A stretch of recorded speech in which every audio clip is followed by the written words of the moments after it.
ಇದ್ದೇವೆ. ಲೋಕಸಭಾ ಮಹಾಸಮರ 2019ರ ಮೂರನೇ ಹಂತದ ಮತದಾನಕ್ಕೆ ಇಡೀ ದೇಶ ಸಿದ್ಧವಾಗಿರ್ತಕ್ಕಂಥ ಸಂದರ್ಭ. 13 ರಾಜ್ಯಗಳ 117 ಕ್ಷೇತ್ರಗಳಲ್ಲಿ ಮತದಾನ ನಡೆಯುತ್ತೆ ನಾಳೆ.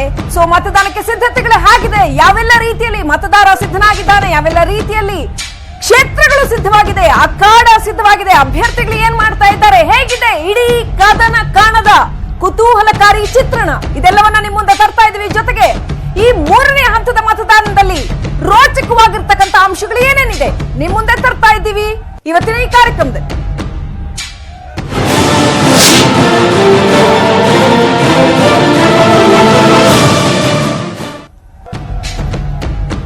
ಈಗಾಗಲೇ ಹೇಳಿದಾಗೆ ಒಂದು ರೀತಿಯಲ್ಲಿ ಕದನ ಕಣ ಸಾಕಷ್ಟು ಕುತೂಹಲಕ್ಕೆ ಕಾರಣವಾಗಿದೆ. ಹಾಗಾಗಿ ಯಾವ ರೀತಿಯಾಗಿ ಚುನಾವಣೆ ನಾಳೆ ನಡೆಯುತ್ತೆ, ಮತದಾನದಲ್ಲಿರುವಂತಹ ಅಂಶಗಳು ಏನೇನು ಅಂತ ನಾವು ನೋಡ್ತಾ ಹೋಗೋದಾದ್ರೆ, ಮತದಾನದ ಕುತೂಹಲಕ್ಕೆ ಇನ್ನು ಒಂದೇ ದಿನ ಬಾಕಿ, ಬಂದೇ ಬಿಟ್ಟು ದೇಶದ ಭವಿಷ್ಯ ನಿರ್ಧರಿಸುವ ದಿನ. ನಾಳೆ ಕರ್ನಾಟಕದಲ್ಲಿ 2ನೇ ಹಂತದ ಎಲೆಕ್ಷನ್ ಕೂಡ ನಡೆಯಲಿದೆ. ರಾಜ್ಯದ 14 ಕ್ಷೇತ್ರಗಳಲ್ಲಿ ನಾಳೆ ಚುನಾವಣೆ ನಡೆಯಲಿದ್ದು ನಿರ್ಧಾರ ಆಗಲಿದೆ ಘಟಾನುಘಟಿಗಳ ಭವಿಷ್ಯ.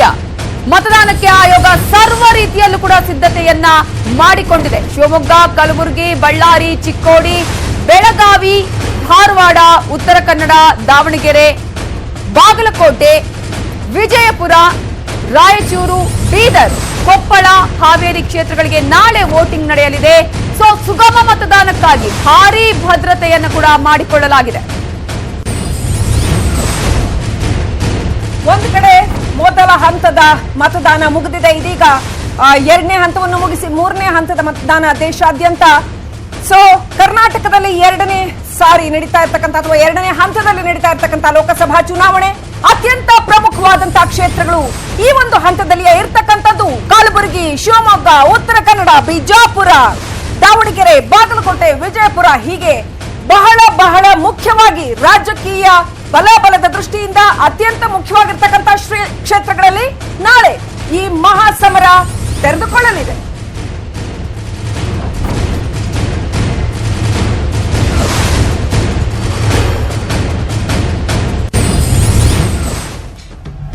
ಓಕೆ, ಒಟ್ಟಾರೆ ಎಲ್ಲ ಕ್ಷೇತ್ರಗಳಲ್ಲಿ ಇದೀಗ ನಾವು ಕಳೆದ ಮೊದಲ ಫೇಸ್ ಫಸ್ಟ್ಗೆ ನಾವು ಯಾವ ರೀತಿಯಲ್ಲಿ ಒಂದು ಕಾರ್ಟೂನ್ ರೈಸರ್ ಕೊಟ್ಟಿದ್ವಿ ನಮ್ಮ ಆಡಿಯನ್ಸ್ಗೆ, ಅದೇ ರೀತಿಯಲ್ಲಿ ಈ ಸಾರಿ ಯಾವೆಲ್ಲ ರೀತಿಯ ಒಂದು ಸಿದ್ಧತೆಗಳು ನಡೆದಿದ್ದಾವೆ.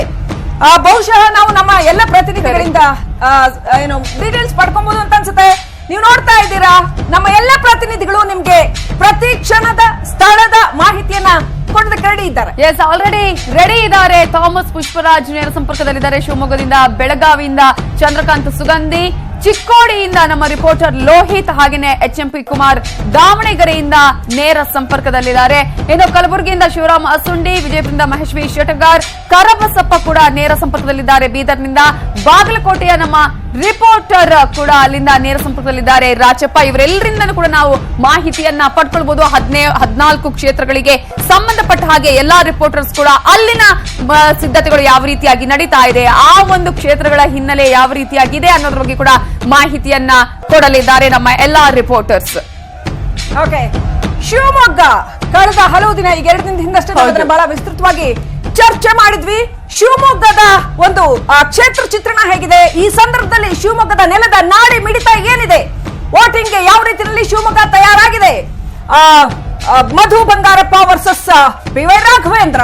ಸೊ ಮುಖ್ಯಮಂತ್ರಿಗಳ ಮಕ್ಕಳು ಇಬ್ರು ಯಾವ ರೀತಿಯಲ್ಲಿ ತಯಾರಾಗಿದೆ ಶಿವಮೊಗ್ಗದ ನೆಲ ಅನ್ನೋದನ್ನ ನೋಡೋಣ. ಮೊದಲನೇದಾಗಿ ಶಿವಮೊಗ್ಗದಿಂದ ನಮ್ಮ ಪ್ರತಿನಿಧಿ ನಾಗರಾಜು ನೇರ ಸಂಪರ್ಕದಲ್ಲಿದ್ದಾರೆ. ನಾಗರಾಜು, ಏನಿದೆ ಶಿವಮೊಗ್ಗದ ಮಲೆನಾಡಿನ ಮಲ್ಲ ಯುದ್ಧದ ಒಂದು ಚಿತ್ರಣ?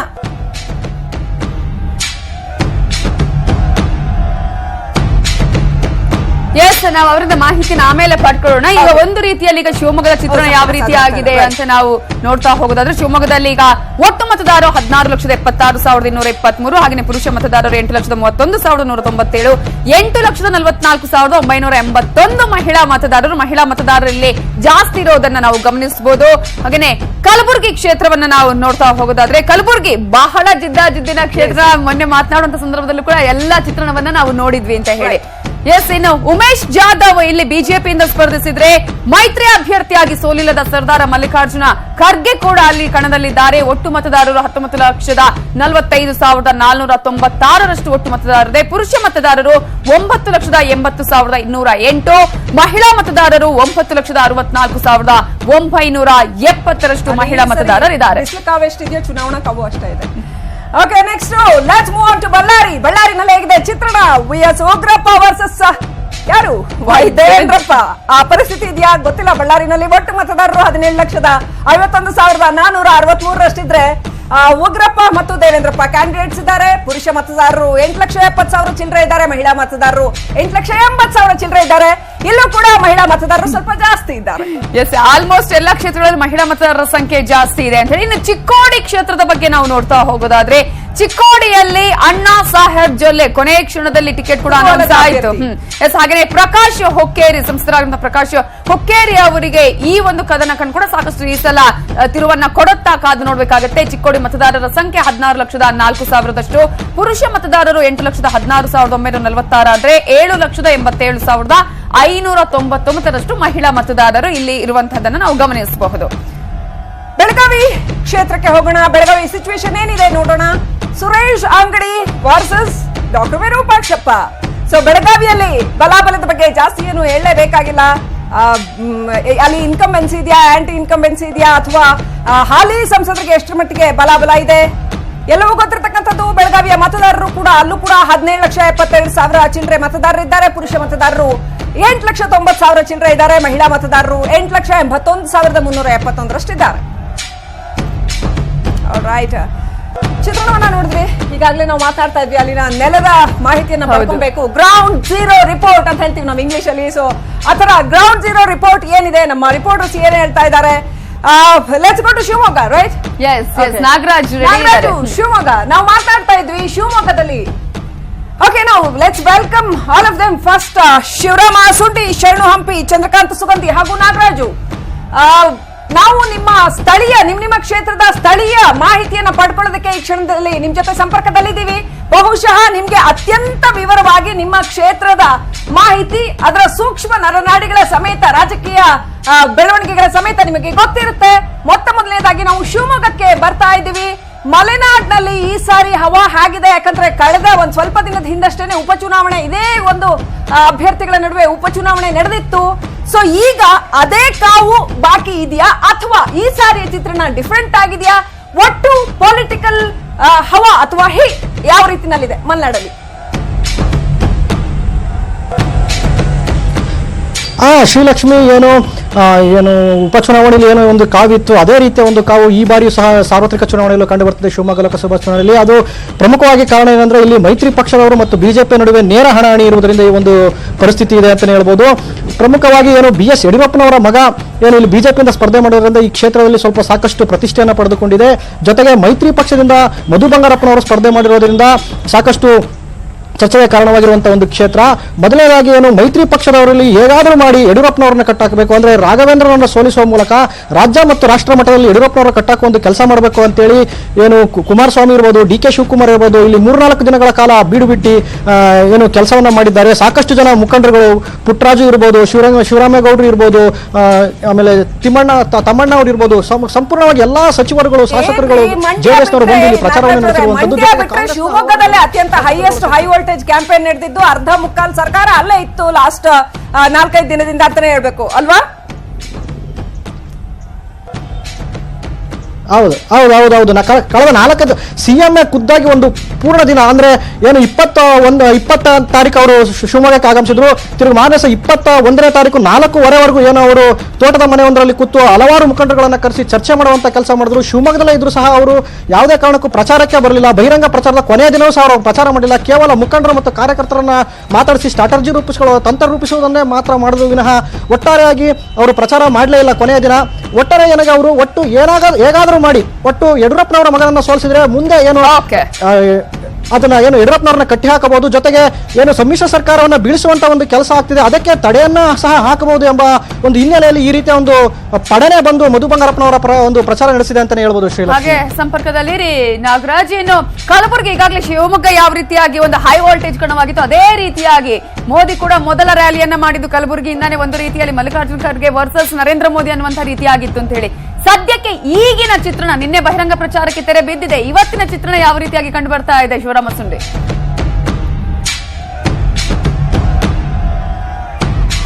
ಶ್ರೀಲಕ್ಷ್ಮಿ, ಇವತ್ತೇನು ಗುಲ್ಬರ್ಗ ಮಟ್ಟಿಗೆ ಇದು ಮಹಾಸಮರ ಅಂತಾನೆ ಹೇಳ್ಬೋದು. ಅಷ್ಟರ ಮಟ್ಟಿಗೆ ಹೈ ವೋಲ್ಟೇಜ್ ಎಲೆಕ್ಷನ್ ಇಲ್ಲಿ ನಡೀತಾ ಇದೆ. ಪ್ರತಿ ಬಾರಿ ಏನಂದ್ರೆ ಈಗ ಬಿಜೆಪಿಯಿಂದ ಉಮೇಶ್ ಜಾಧವ್ ಸ್ಪರ್ಧಿಸಿದ್ರು ಸಹ ಇಲ್ಲಿ ಮಲ್ಲಿಕಾರ್ಜುನ್ ಖರ್ಗೆ, ಸೋಲರೀಧರ್ ಸರ್ದಾರ್ ಮಲ್ಲಿಕಾರ್ಜುನ್ ಖರ್ಗೆ ವರ್ಸಸ್ ಪ್ರಧಾನಿ ಮೋದಿ ಅನ್ನೋ ಪರಿಸ್ಥಿತಿ ನಿರ್ಮಾಣವಾಗಿದೆ. ಅಷ್ಟರ ಮಟ್ಟಿಗೆ ಹೈ ವೋಲ್ಟೇಜ್ ಎಲೆಕ್ಷನ್ ನಡೀತಾ ಇದೆ. ರಾಷ್ಟ್ರೀಯ ಬಿಜೆಪಿಯಿಂದಲೂ ಸಹ ಸಾಕಷ್ಟು ರಾಷ್ಟ್ರೀಯ ನಾಯಕರು ಮತ್ತು ರಾಜ್ಯ ನಾಯಕರು ಬಂದು ಚುನಾವಣಾ ಪ್ರಚಾರ ಮಾಡಿ ಹೋಗಿದ್ದಾರೆ. ಮತ್ತೊಂದು ಕಡೆ ಕಾಂಗ್ರೆಸ್ ಪರವಾಗಿ ಸಹ ರಾಜ್ಯ ಮತ್ತು ರಾಷ್ಟ್ರೀಯ ನಾಯಕರು ಪ್ರಚಾರ ಮಾಡಿ ಹೋಗಿದ್ದಾರೆ. ನಿನ್ನೆ ಏನು ಬಹಿರಂಗ ಪ್ರಚಾರಕ್ಕೆ ತೆರೆ ಬಿತ್ತು, ಇವತ್ತು ಸಹ ಏನು ಮಲ್ಲಿಕಾರ್ಜುನ್ ಖರ್ಗೆ ಅವರು ಮತ್ತು ಮತ್ತೊಂದು ಕಡೆ ಉಮೇಶ್ ಜಾಧವ್ ಅವರು ಇಬ್ಬರೂ ಸಹ ಮನೆ ಮನೆಗೆ ತೆರಳಿ ಪ್ರಚಾರ ಮಾಡುವಂತ ಪ್ರಯತ್ನ ಮಾಡಿದ್ರು ಮತ್ತು ಅಂತಿಮವಾಗಿ ಮತದಾರನ ಓಲೈಕೆ ಮಾಡುವಂತ ಪ್ರಯತ್ನ ಮಾಡಿದ್ರು. ಒಟ್ಟಾರೆ ಏನು ಇಲ್ಲಿ ಶತಾಯಗತಾಯ ಸೋಲರ್ದಿಂದ ಸರ್ದಾರ್ ಅಂತ ಅನ್ಸ್ಕೊಂಡಿರುವಂತಹ ಮಲ್ಲಿಕಾರ್ಜುನ್ ಖರ್ಗೆಗೆ ಸೋಲು ಉಣಿಸಲೇಬೇಕನ್ನೋ ಒಂದು ನಿಟ್ಟಿನಲ್ಲಿ ಬಿಜೆಪಿ ನಾಯಕರು ಸಾಕಷ್ಟು ಪ್ರಯತ್ನಗಳು ಮಾಡ್ತಾ ಇದ್ದಾರೆ. ಆ ನಿಟ್ಟಿನಲ್ಲಿಯೇ ಸಹ ಪ್ರಚಾರ ಮಾಡಿದ್ರು ಮತ್ತು ಈಗ ಮನೆ ಮನೆಗೆ ತೆರಳಿ ಪ್ರಚಾರ ಮಾಡ್ತಾ ಇದ್ದಾರೆ. ಅದೇ ರೂಪದಲ್ಲಿ ತಂತ್ರಗಾರಿಕೆನೂ ಮಾಡ್ತಾ ಇದ್ದಾರೆ. ಮತ್ತೊಂದು ಕಡೆ ತನ್ನ ಏನು ಜೈತ್ರ ಯಾತ್ರೆ ಮುಂದುವರಿಸಲಿರುವ ನಿಟ್ಟಿನಲ್ಲಿ ಮಲ್ಲಿಕಾರ್ಜುನ್ ಖರ್ಗೆ ಅವರು ಸಹ ತಮ್ಮ ಗೆಲುವನ್ನು ಮುಂದುವರಿಸಲಿಕ್ಕೆ ಏನೆಲ್ಲ ತಂತ್ರಗಳು ಮಾಡಬೇಕು ಅದನ್ನು ಮಾಡ್ತಾ ಇದ್ದಾರೆ. ಹೀಗಾಗಿ ಇವತ್ತೇನಂದ್ರೆ ಕಾಂಗ್ರೆಸ್ ವರ್ಸಸ್ ಬಿಜೆಪಿ ಅನ್ನೋ ನೇರ ಸ್ಪರ್ಧೆ ಇಲ್ಲಿದೆ. ಹೀಗಾಗಿ ಏನು ನೇರ ಹಣಾಹಣಿ ಏರ್ಪಟ್ಟಿದೆ ಮತ್ತು ರಾಷ್ಟ್ರ ಮಟ್ಟದಲ್ಲಿ ಈ ಬಾರಿ ಏನು ಚುನಾವಣೆ ಇದೆ ರಾಷ್ಟ್ರ ಮಟ್ಟದಲ್ಲಿ ಗಮನ ಸೆಳೆದಿದೆ ಅಂತಾನೆ ಹೇಳ್ಬೋದು. ಇಲ್ಲಿ ಒಂದ್ ಕಡೆ ಅಭ್ಯರ್ಥಿಗಳು ತಮ್ಮ ಪ್ರಚಾರ ಮತದಾರರ ಓಲೈಕೆ ಪ್ರಯತ್ನ ಮಾಡ್ತಾ ಇದ್ರೆ, ಮತ್ತೊಂದು ಕಡೆ ಚುನಾವಣಾ ಸಿಬ್ಬಂದಿ ಈಗಾಗಲೇ ಮತಗಟ್ಟೆಗೆ ತೆರಳಿ ಮತದಾನಕ್ಕೆ ಸಿದ್ಧತೆ ಮಾಡ್ಕೊಂಡಿದ್ದಾರೆ. Srilakshmi, Sharanu Hampi, let's go to ಬಳ್ಳಾರಿನಲ್ಲಿ ಸಿಚುವೇಶನ್ ಏನಿದೆ? ಲಾಸ್ಟ್ ಟೈಮು ಶರಣು ಹಂಪಿ ಬಳ್ಳಾರಿನಲ್ಲಿ ಉಪಚುನಾವಣೆ ಇಡೀ ರಾಜ್ಯವನ್ನೇ ಗಡಗಡ ನಡಗಿಸುವಷ್ಟು ಜೋರಾಗಿತ್ತು. ಈ ಸಾರಿ ಚುನಾವಣಾ ಹವಾನೆ ಕಾಣ್ತಾ ಇಲ್ಲ ಅಂತ ಹೇಳ್ಬೋದು comparatively. May be because of D K Shivakumar ಈ ಸಾರಿ ಶಿವಮೊಗ್ಗ ಕಡೆ ಮೂವ್ ಆಗಿದ್ದಾರೆ, ಹಾಗೋ ಏನೋ ಗೊತ್ತಿಲ್ಲ. ನೀವ್ ಹೇಳ್ಬೇಕು, ಗ್ರೌಂಡ್ ಜೀರೋ ರಿಪೋರ್ಟ್ ಏನಿದೆ ಅಂತ. ಈ ಸಾರಿ ಯಾಕೆ ಸ್ವಲ್ಪ ಕಾವು ಕಡಿಮೆ ಆಗಿದೆಯಲ್ಲ ಅಲ್ಲಿ? ಶ್ರೀಲಕ್ಷ್ಮಿ ರಾಜ್ಕುಮಾರ್, ಈ ಸರಿ ಮಾತ್ರ ಬಳ್ಳಾರಿಯ ರಾಜಕಾರಣ ಏನಂದ್ರೆ ಏನೂ ಇಲ್ಲ. ಯಾಕಂದ್ರೆ ಪ್ರತಿ ಸಾರಿನೂ ಕೂಡ ಬಳ್ಳಾರಿಯ ರಾಜಕಾರಣ ಬರೀ ರಾಜ್ಯ ಮಾತ್ರ ಅಲ್ಲ, ರಾಷ್ಟ್ರ ಮಟ್ಟದಲ್ಲೂ ಕೂಡ ಹೆಸರುವಾಸಿಯಾಗಿತ್ತು. ಅಂದ್ರೆ ಈ ಬಾರಿ ಮಂಡ್ಯದಲ್ಲಿ ಏನ್ ನಡೀತು ಆ ರೀತಿಯಾದಂತ ಸದ್ದು ಗದ್ದಲ ಬಳ್ಳಾರಿಯಲ್ಲಿ ಪ್ರತಿ ಚುನಾವಣೆಯಲ್ಲೂ ನಡೀತಾ ಇತ್ತು. ಆದ್ರೆ ಈ ಬಾರಿಯ ಚುನಾವಣೆಯಲ್ಲಿ ಅಂತ ಯಾವುದೇ ರೀತಿಯಾದಂತ ಕಾವು ಅಥವಾ ಬಿರುಸು ಕಾಣಲಿಲ್ಲ. ಇದಕ್ಕೆ ಪ್ರಮುಖ ಕಾರಣ ಅಂದ್ರೆ ರಾಷ್ಟ್ರ ನಾಯಕರು ಯಾರು ಕೂಡ ಈ ಚುನಾವಣೆ ಬಗ್ಗೆ ಹೆಚ್ಚು ಉತ್ಸಾಹ ತೋರಿಸದೇ ಇರೋದು. ಕಳೆದ 6 ತಿಂಗಳ ಹಿಂದೆ ಅಷ್ಟೇ ಇಡೀ ರಾಷ್ಟ್ರ ರಾಜಕಾರಣನೇ ನೋಡೋ ರೀತಿಯಾಗಿ ಬಳ್ಳಾರಿಯಲ್ಲಿ ಡಿ ಕೆ ಶಿವಕುಮಾರ್ ಅವರು ತಮ್ಮ ಪ್ರತಿತಂತ್ರಗಳ ಮೂಲಕ ಇಡೀ ಬಳ್ಳಾರಿ ಇತಿಹಾಸದಲ್ಲೇ 2,40,000 ಅಂತ ಗೆಲ್ತಾರೆ. ಈ ನಿಟ್ಟಿನಲ್ಲಿ ಇದು ಓವರ್ ಕಾನ್ಫಿಡೆಂಟ್ ಆಗ್ತಾ ಇದೆ ಶ್ರೀಲಕ್ಷ್ಮಿ. ಈ ಕಾರಣಕ್ಕಾಗಿ ಇದು ಬಿಜೆಪಿಗೆ ಪ್ಲಸ್ ಪಾಯಿಂಟ್ ಆಗಿ ಮಾಡಿಕೊಳ್ಳಲಿಕ್ಕೆ ಸಾಕಷ್ಟು ರೀತಿಯಾದಂತ ಪ್ರಯತ್ನಗಳು ನಡೀತಾ ಇದೆ. ಈ ನಿಟ್ಟಿನಲ್ಲಿ 2.5 ಲಕ್ಷ 6 ತಿಂಗಳ ಹಿಂದಷ್ಟೇ ಲೀಡ್ ಇದ್ದಂಥದ್ದು ಈ 6 ತಿಂಗಳ ನಂತರ 50-50 ಅಂದ್ರೆ ಟಫ್ ಫೈಟ್ ಆಗೋ ರೀತಿಯಾದಂತ ಪರಿಸ್ಥಿತಿ ನಿರ್ಮಾಣ ಆಗಿದ್ದಕ್ಕೆ ಓವರ್ ಕಾನ್ಫಿಡೆನ್ಸ್ ಕಾಂಗ್ರೆಸ್ನದ್ದಾದ್ರೆ ಬಿಜೆಪಿ ತನ್ನ ಎಚ್ಚೆತ್ಕೊಂಡು ಮತ್ತೆ ಈ ಬಾರಿ ತನ್ನ ಭದ್ರಕೋಟೆಯನ್ನ ಮತ್ತೆ ಮಾಡಿಕೊಳ್ಳಲಿಕ್ಕೆ ಬಿಜೆಪಿ ಮುಂದಾಗ್ತಾ ಇದೆ. ಇದು ನಿಜವಾದ ಹಣಾಹಣಿ. ಆದ್ರೆ ಈ ಬಾರಿ ಚುನಾವಣೆಯಲ್ಲಿ ರಾಷ್ಟ್ರ ನಾಯಕರು ಯಾರು ಬರಲಿಲ್ಲ. ಡಿ ಕೆ ಶಿವಕುಮಾರ್ ಸ್ವತಃ 3-4 ದಿನಗಳು ಬಂದ್ರು ಕೂಡ ಎಷ್ಟು ಪ್ರಚಾರ ಸಭೆಗಳಲ್ಲಿ ಮಾಡಿದ್ರು ಅಂತ ಹೇಳಿ ಕೇಳಿದ್ರೆ ಕಾಂಗ್ರೆಸ್ನ ಮುಖಂಡರಿಗೂ ಕೂಡ ಇದರ ಬಗ್ಗೆ ಮಾಹಿತಿ ಇಲ್ಲ. ಅಂದ್ರೆ ಈ ಬಾರಿ ಬಳ್ಳಾರಿಯ ಬಗ್ಗೆ ಹೆಚ್ಚೇನು ಜಾಸ್ತಿ ಮುತುವರ್ಜಿಯನ್ನ ವಹಿಸಲಿಲ್ಲ. ಆದ್ರೆ ಶ್ರೀರಾಮುಲು ಅವರು ಮಾತ್ರ ಬಿಜೆಪಿಯ ಪರವಾಗಿ ಬಹಳ ಸೈಲೆಂಟ್ ಆಗಿ ಕೆಲಸಗಳನ್ನ ಮಾಡಿದ್ದಾರೆ ಅಂತೇಳಿ ಇವೆರಡರ ನಡುವೆ ಅಂದ್ರೆ ಇಲ್ಲಿ ಕೇವಲ ಅಭ್ಯರ್ಥಿಗಳು ಹೆಸರಿಗೆ ಮಾತ್ರ ಇರೋದು. ಆದ್ರೆ ಶ್ರೀರಾಮುಲು ಅವರು ಈ ಬಾರಿನೂ ಗೆಲ್ಲದೆ ಇದ್ರೆ ತಮ್ಮ ಅಸ್ತಿತ್ವದ ಪ್ರಶ್ನೆ ಆಗ್ತದೆ. ಶ್ರೀಲಕ್ಷ್ಮಿ, ಎಸ್, ಏನು ಬೆಳಗಾವಿಯಿಂದ ಚಂದ್ರಕಾಂತ್ ಸುಗಂಧಿ ಕೂಡ ನೇರ ಸಂಪರ್ಕದಲ್ಲಿದ್ದಾರೆ. ಚಂದ್ರಕಾಂತ್ ಸುಗಂಧಿ, ಬೆಳಗಾವಿಯ ಸಿಚುವೇಶನ್ ನಾವು ನೋಡ್ತಾ ಇದ್ವಿ. ಅಲ್ಲಿನ ಒಂದು ವಿಚಾರಗಳನ್ನ ಗಮನಿಸಿದ್ರೆ ಈ ಸಲ ಕೂಡ ಹಾಲಿ ಸಂಸದರು ವರ್ಸಸ್ ಕಾಂಗ್ರೆಸ್ ಮುಖಂಡರು ಅನ್ನುವಂತಾಗಿದೆ. ನೇರವಾಗಿ ಹಣಾಹಣಿ ಬಿಜೆಪಿ ಕಾಂಗ್ರೆಸ್ ಮಧ್ಯೆನೇ ಇದೆ. ಯಾವ ರೀತಿಯಾಗಿ ಗ್ರೌಂಡ್ ರಿಪೋರ್ಟ್ ಇದೆ? ನವಿತಾ ಜೈನ್, ಬೆಳಗಾವಿಯಲ್ಲಿ ಪ್ರಮುಖವಾಗಿ ಅಂದ್ರೆ ಕಾಂಗ್ರೆಸ್ ಮತ್ತು ಬಿಜೆಪಿ ನಡುವೆ ಮೇಲ್ನೋಟಕ್ಕೆ ನೇರ ಹಣಾಹಣಿ ಇದ್ರೂ ಕೂಡ ಇದು ಜಾರಕಿಹೊಳಿ ಸಹೋದರರ ಪ್ರತಿಷ್ಠೆಯ ಪ್ರಶ್ನೆಯಾಗಿದೆ. ಇದು ಇಬ್ಬರು ಸಹೋದರರ ಒಂದು ಅಸ್ತಿತ್ವದ ಪ್ರಶ್ನೆಯಾಗಿದೆ. ಹಾಗಾಗಿ ಈ ಚುನಾವಣೆ ಅತ್ಯಂತ ತುರುಸಿನಿಂದ ಬೆಳಗಾವಿಯಲ್ಲಿ ನಡೀತಾ ಇದೆ. ಪ್ರಮುಖವಾಗಿ ಕಳೆದ 15 ದಿನಗಳನ್ನು ಕೂಡ ಸತೀಶ್ ಜಾರಕಿಹೊಳಿ ಬೆಳಗಾವಿ ಜಿಲ್ಲೆಯಾದ್ಯಂತ ಸಂಚರಿಸಿ ಕಾಂಗ್ರೆಸ್ ಪರವಾಗಿ ಕೆಲಸ ಮಾಡ್ತಿದ್ದಾರೆ. ನಿನ್ನೆ ಸಂಜೆನೆ ಈ ಒಂದು ಚುನಾವಣಾ ಅಖಾಡಕ್ಕಿಳಿದಂತಹ ರಮೇಶ್ ಜಾರಕಿಹೊಳಿ ಬಿಜೆಪಿ ಪರವಾಗಿ ಬ್ಯಾಟಿಂಗ್ ಮಾಡಿದ್ದು ಜಿಲ್ಲೆಯ ರಾಜಕಾರಣದ ಮೇಲೆ ಅತ್ಯಂತ ಪರಿಣಾಮ ಬೀರುವ ಸಾಧ್ಯತೆಗಳಿವೆ. ಏನು ನಿನ್ನೆವರೆಗೂ ಕೂಡ ಸೈಲೆಂಟ್ ಆಗಿದ್ರು ರಮೇಶ್ ಜಾರಕಿಹೊಳಿ, ನಿನ್ನೆ ಏಕಾಏಕಿ ಹೊರಗಡೆ ಬಂದು ಈಗ ಬಿಜೆಪಿ ಅಭ್ಯರ್ಥಿಯ ಪರವಾಗಿ ಮತವನ್ನು ಚಲಾವಣೆ ಮಾಡಿ ಅಂತ ಹೇಳಿ ಬೆಂಬಲಿಗರಿಗೆ ಒಂದು ಕರೆಯನ್ನ ಕೊಡ್ತಾ ಇದ್ದಾರೆ. ಇದು ಜಿಲ್ಲಾ ರಾಜಕಾರಣದಲ್ಲಿ ಮುಂದಿನ ದಿನಗಳಲ್ಲಿ ತೀವ್ರ ಸಂಚಲನ ಮೂಡಿಸುವ ಎಲ್ಲಾ ಸಾಧ್ಯತೆಗಳು ಕಂಡು ಬರ್ತಾ ಇದೆ. ರೀತಿ ಏನು ಕಾಂಗ್ರೆಸ್ನ ಅಭ್ಯರ್ಥಿ ವಿ.ಎಸ್. ಸಾಧುನವರ್ ಮತ್ತು ಸುರೇಶ್ ಅಂಗಡಿ ಇಬ್ಬರ ನಡುವೆ ಫೈಟ್ ಇರತಕ್ಕಂಥದ್ದು. ಮತ್ತೊಂದು ಕಡೆ ಏನು ಅಂದ್ರೆ ಈ ಒಂದು ಚುನಾವಣೆಯಲ್ಲಿ ಹಿಂದೂ ಮತಗಳ ವಿಭಜನೆ ಮಾಡಬೇಕು ಅಂತ ಹೇಳಿ ಎಂಇಎಸ್ ಕೂಡ ಒಂದು ತಂತ್ರವನ್ನ ರೂಪಿಸಿದೆ. ಅವರಿಗೆ 40 ಜನ ಅಭ್ಯರ್ಥಿಗಳು ಚುನಾವಣಾ ಕಣದಲ್ಲಿದ್ದು ಒಟ್ಟು 57 ಜನರ ಭವಿಷ್ಯ ನಾಳೆ ನಿರ್ಧಾರವಾಗಲಿದೆ. ಈ ಒಂದು ಚುನಾವಣೆ ಮೇಲ್ನೋಟಕ್ಕೆ ಕಾಂಗ್ರೆಸ್ ಬಿಜೆಪಿ ಅಂತ ಆದ್ರೆ ಒಳಗಡೆ ಇದರ ಮರ್ಮಗಳೇ ಬೇರೆ ಇದೆ. ಈ ಒಂದು ಚುನಾವಣೆ ಎಫೆಕ್ಟ್ ಏನಿದೆ ಇದು ಜಿಲ್ಲಾ ರಾಜಕಾರಣದ ಮೇಲೆ ಮತ್ತು ರಾಜ್ಯ ರಾಜಕಾರಣದ ಮೇಲೆ ಮುಂದಿನ ದಿನಗಳಲ್ಲಿ ತೀವ್ರ ಎಫೆಕ್ಟ್ ಆಗುವ ಸಾಧ್ಯತೆ. ಈಗಾಗಲೇ ಸತೀಶ್ ಜಾರಕಿಹೊಳಿ ಹೇಳಿದ ನಾಳೆಯಿಂದಲೇ ಕೂಡ ಆಪರೇಷನ್ ಕಮಲ ನಡೆಯುತ್ತೆ ಅಂತ ಹೇಳಿ ಒಂದು ಸೂಚನೆ ನೀಡಿದ್ದಾರೆ. ಅದೇ ರೀತಿ ಕೂಡ ರಮೇಶ್ ಜಾರಕಿಹೊಳಿ ಬಿಜೆಪಿ ಪರವಾಗಿ ಆಕ್ಟಿವ್ ಆಗಿರ್ತಕ್ಕಂಥದ್ದು. ಈ ಚುನಾವಣೆ ಮುಗಿದ ತಕ್ಷಣವೇ ರಾಜ್ಯ ರಾಜಕಾರಣದಲ್ಲಿ ಬೆಳಗಾವಿ ಜಿಲ್ಲೆಯ ಪರಿಣಾಮ ಮತ್ತು ಇಲ್ಲಿನ ಒಳ ಏಟುಗಳು ಏನಿರುತ್ತೆ ಇವೆಲ್ಲವೂ ಕೂಡ ರಾಜ್ಯ ಸಮ್ಮಿಶ್ರ ಸರ್ಕಾರದ ಮೇಲೆ ನೇರ ಪರಿಣಾಮ ಬೀಳುವ ಎಲ್ಲಾ ಸಾಧ್ಯತೆಗಳು ಕಂಡು ಬರ್ತಾ ಇವೆ. Navita Jain, okay, thank you Chandrakant Sugandhi ಡೀಟೇಲ್ಸ್ಗೆ. ಹಾಗೆ ಥ್ಯಾಂಕ್ ಯು ನಾಗರಾಜ್ ಹಾಗೂ ಥ್ಯಾಂಕ್ ಯು ಶರಣು ಹಂಪಿ. ಹಾಗೆ Shivarama Sundi, thank you so much ಡೀಟೇಲ್ಸ್ಗೆ. ಈಗಾಗಲೇ ಹೇಳಿದಾಗೆ ರಾಜಕೀಯ ಮತ್ತು ಎಲೆಕ್ಷನ್ ಏನ್ ಬೇಕಾದ್ರೂ ಬದಲಿಸಬಹುದು ಅನ್ನೋದಕ್ಕೆ ಅಂದ್ರೆ ಕರ್ನಾಟಕದ 2ನೇ ಹಂತದಲ್ಲಿ ಅಥವಾ ದೇಶದ 3ನೇ ಹಂತದ ಚುನಾವಣೆಯಲ್ಲಿ ಈಗ ನಿಜವಾದ ಚುನಾವಣಾ ಕಾವು. ಫಸ್ಟ್ ಫೇಸ್ ಅಲ್ಲಿ ಆಲ್ಮೋಸ್ಟ್ ಎಲ್ಲ ಸೇಫ್ ಕ್ಷೇತ್ರಗಳು. ಎರಡೂ ಪಕ್ಷಕ್ಕೂ ಕೂಡ ನಿಜವಾದ ರಾಜಕೀಯ ಅಸ್ತಿತ್ವ ಅಥವಾ ಅವುಗಳ ರಾಜಕೀಯ ಅಸ್ತಿತ್ವವನ್ನೇ ಅಲ್ಲಾಡಿಸುವಂತದ್ದಿಲ್ಲ. ಯಾರು ಖರ್ಗೆ ಇರ್ಬೋದು ಅಥವಾ ರಾಹುಲ್ ಗಾಂಧಿ ಇರ್ಬೋದು ಅಥವಾ ಅಮಿತ್ ಶಾ ಇರ್ಬೋದು, ದೊಡ್ಡ ದೊಡ್ಡ ಕ್ಯಾಂಡಿಡೇಟ್ಗಳ ಎಲ್ಲಾ ಕ್ಷೇತ್ರಗಳಲ್ಲಿ ನಾಳೆ ಈ ಫೇಸ್ ಅಲ್ಲಿ ನಾಳೆ. ಹಾಗಾಗಿ ಇನ್ನಷ್ಟು ಉಳಿದ ಕ್ಷೇತ್ರಗಳು ಕೂಡ ಇದೆ. ಈಗಾಗಲೇ 4 ಕ್ಷೇತ್ರಗಳಲ್ಲಿ ನೋಡಿದ್ವಿ. ಉಳಿದ ಕ್ಷೇತ್ರಗಳಲ್ಲಿ ಯಾವ ರೀತಿಯಾದಂತಹ ಒಂದು ಜಿದ್ದಾಜಿದ್ದಿನ ಕಣಗಳು ಇದೆ, ಯಾವ ರೀತಿಗೆ ಪ್ರಾಬಲ್ಯವನ್ನು ಹೊಂದಿರುವಂತಹ ಕಣಗಳಿದೆ, ಇವೆಲ್ಲವನ್ನ ನೋಡೋಣ. Welcome back. ಮಹಾಭಾರತ ಮಹಾಚಿತ್ರಣವನ್ನ ನಿಮ್ಮ ಮುಂದೆ ಕೊಡ್ತಾ ಇದ್ದೀವಿ. ದೇಶಾದ್ಯಂತ 3ನೇ ಹಂತದ ಚುನಾವಣೆಗಳು ನಡೀತಾ ಇದೆ. ಲೋಕಸಭಾ ಚುನಾವಣೆಯ ಮತದಾನ ನಡೀತಾ ಇದೆ. ಕರ್ನಾಟಕದಲ್ಲಿ 2ನೇ ಹಂತದ ಲೋಕಸಭಾ ಚುನಾವಣೆಯ ಮತದಾನ ನಡೀತಾ ಇದೆ. ವೆರಿ ವೆರಿ ಕ್ರೂಷಿಯಲ್, ತುಂಬಾ ನಿರ್ಣಾಯಕವಾದಂತಹ ಕ್ಷೇತ್ರಗಳೆಲ್ಲ ಈ ರೌಂಡ್ ನಲ್ಲಿ ಇದ್ದಾವೆ. ಎಸ್, ಬೇರೆ ಬೇರೆ ಕ್ಷೇತ್ರಗಳ ಉಳಿದ ಕ್ಷೇತ್ರಗಳ ಬಗ್ಗೆ ನಾವು ನೋಡ್ತಾ ಹೋಗೋದಾದ್ರೆ ಧಾರವಾಡ ಕ್ಷೇತ್ರವನ್ನ ನಾವು ಮೊದಲಿಗೆ ತೆಗೆದುಕೊಳ್ಳೋಣ. ಧಾರವಾಡ ಕ್ಷೇತ್ರದಲ್ಲಿ ಅಭ್ಯರ್ಥಿಗಳನ್ನ ನಾವು ನೋಡಿದ್ರೆ ಪ್ರಹ್ಲಾದ್ ಜೋಶಿ ಬಿಜೆಪಿಯಿಂದ, ಮೈತ್ರಿ ಅಭ್ಯರ್ಥಿಯಾಗಿ ವಿನಯ್ ಕುಲಕರ್ಣಿ ಇಲ್ಲಿ ಕಣದಲ್ಲಿದ್ದಾರೆ. ಈಗಾಗಲೇ ನಾವು ಗಮನಿಸಬಹುದು, ವಿನಯ್ ಕುಲಕರ್ಣಿ ಕೊನೆ ಕ್ಷಣದವರೆಗೂ ನಂಗೆ ಒಂದು ವೇಳೆ ಟಿಕೆಟ್ ಸಿಗದಿದ್ರೆ ಪಕ್ಷೇತರವಾಗಿ ನಿಲ್ತೀನಿ ಅಂತ ಹೇಳಿ ಬೆದರಿಸಿ ಟಿಕೆಟ್ ಅನ್ನ ಪಡ್ಕೊಂಡಿದ್ದಾರೆ. ಒಟ್ಟು ಮತದಾರರು 17,25,522 ಆದ್ರೆ 8,75,458 ಪುರುಷ ಮತದಾರರು, 8,49,956 ಮಹಿಳಾ ಮತದಾರರು ಧಾರವಾಡ ಲೋಕಸಭಾ ಕ್ಷೇತ್ರದಲ್ಲಿದ್ದಾರೆ. ಉತ್ತರ ಕನ್ನಡ ನೋಡೋದಾದ್ರೆ ಉತ್ತರ ಕನ್ನಡದಲ್ಲಿ ಆ ವರ್ಸಸ್ ಆ ಅಂತ ಹೇಳ್ತಾರೆ. ಇದನ್ನ ಆನಂದ ಸ್ನೋಟಿಕರ್ ವರ್ಸಸ್ ಅನಂತ್ ಕುಮಾರ್ ಹೆಗ್ಡೆ. ಇಲ್ಲೂ ಕೂಡ ಒಟ್ಟು ಮತದಾರರು 15,52,000 ಚಿಲ್ಲರೆ ಇದ್ದಾರೆ. ಪುರುಷ ಮತದಾರರು 7,86,000 ಚಿಲ್ಲರೆ ಇದ್ದಾರೆ. ಮಹಿಳಾ ಮತದಾರರು ಕೂಡ 7,66,000 ಚಿಲ್ಲರೆ ಇದ್ದಾರೆ.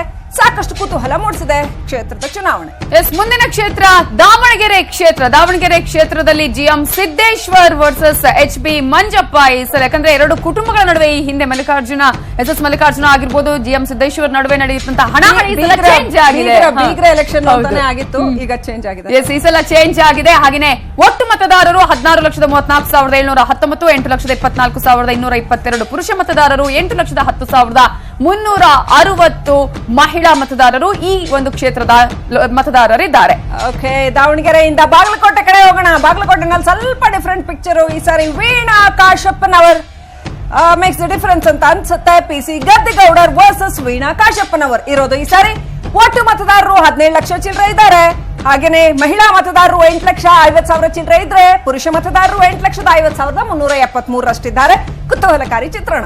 ಎಸ್, ಮುಂದಿನ ಕ್ಷೇತ್ರ ವಿಜಯಪುರ ಕ್ಷೇತ್ರ. ವಿಜಯಪುರ ಕ್ಷೇತ್ರದಿಂದ ಬಿಜೆಪಿ ಅಭ್ಯರ್ಥಿಯಾಗಿ ರಮೇಶ್ ಜಿಗಜಿಣಗಿ ಕಣದಲ್ಲಿದ್ರೆ, ಮತ್ತೊಂದು ಕಡೆ ಮೈತ್ರಿ ಅಭ್ಯರ್ಥಿಯಾಗಿ ಸುನೀತಾ ಚೌಹಾಣ್ ಕೂಡ ಕಣದಲ್ಲಿದ್ದಾರೆ. ಒಟ್ಟು ಮತದಾರರು 17,96,256 ಆದ್ರೆ ಪುರುಷ ಮತದಾರರ ಸಂಖ್ಯೆ 9,21,338, ಮಹಿಳಾ ಮತದಾರರ ಸಂಖ್ಯೆ 8,74,673 ಮಹಿಳಾ ಮತದಾರರು ಈ ಒಂದು ಕ್ಷೇತ್ರದಲ್ಲಿ ವರ್ಸಸ್ ಕಾಂಗ್ರೆಸ್ ಆಗ್ತಾ ಇದೆ. ಈ ಸರಿ ಬಿಜೆಪಿ ವರ್ಸಸ್ ಜೆಡಿಎಸ್ ಕಂಟೆಸ್ಟ್ ಇಂದಾಗಿ, ಅದರಲ್ಲೂ ಜೆಡಿಎಸ್ ಮಹಿಳಾ ಅಭ್ಯರ್ಥಿಯ ಸ್ಪರ್ಧೆಯಿಂದಾಗಿ ಸಾಕಷ್ಟು ಕುತೂಹಲವನ್ನ ಮೂಡಿಸಿರ್ತಕ್ಕಂಥದ್ದು ಬಿಜಾಪುರ ಕ್ಷೇತ್ರ. ಇನ್ನು ನಾವು ನೋಡ್ತಾ ಇದ್ವಿ 5 ಕ್ಷೇತ್ರಗಳ ಬಗ್ಗೆ. ಒಂದು ರೀತಿಯಲ್ಲಿ ಈಗ ಧಾರವಾಡ ಆಗಿರಬಹುದು ಅಥವಾ ಬಾಗಲಕೋಟೆ ಆಗಿರಬಹುದು, ವಿಜಯಪುರ ಆಗಿರಬಹುದು, ಹೀಗೆ ಸಾಕಷ್ಟು ಈ ಕ್ಷೇತ್ರಗಳಲ್ಲಿ ಕೂಡ ಒಂದೊಂದು ಇಂಟ್ರೆಸ್ಟಿಂಗ್ ಆದಂತಹ ಫಿಲ್ಟರ್ ಫ್ಯಾಕ್ಟರ್ಸ್ ಅಂಶಗಳು ಕೂಡ ಇದೆ ಅಂತ ನೀವು ಆಗ್ಲೇ ಹೇಳಿದಾಗೆ.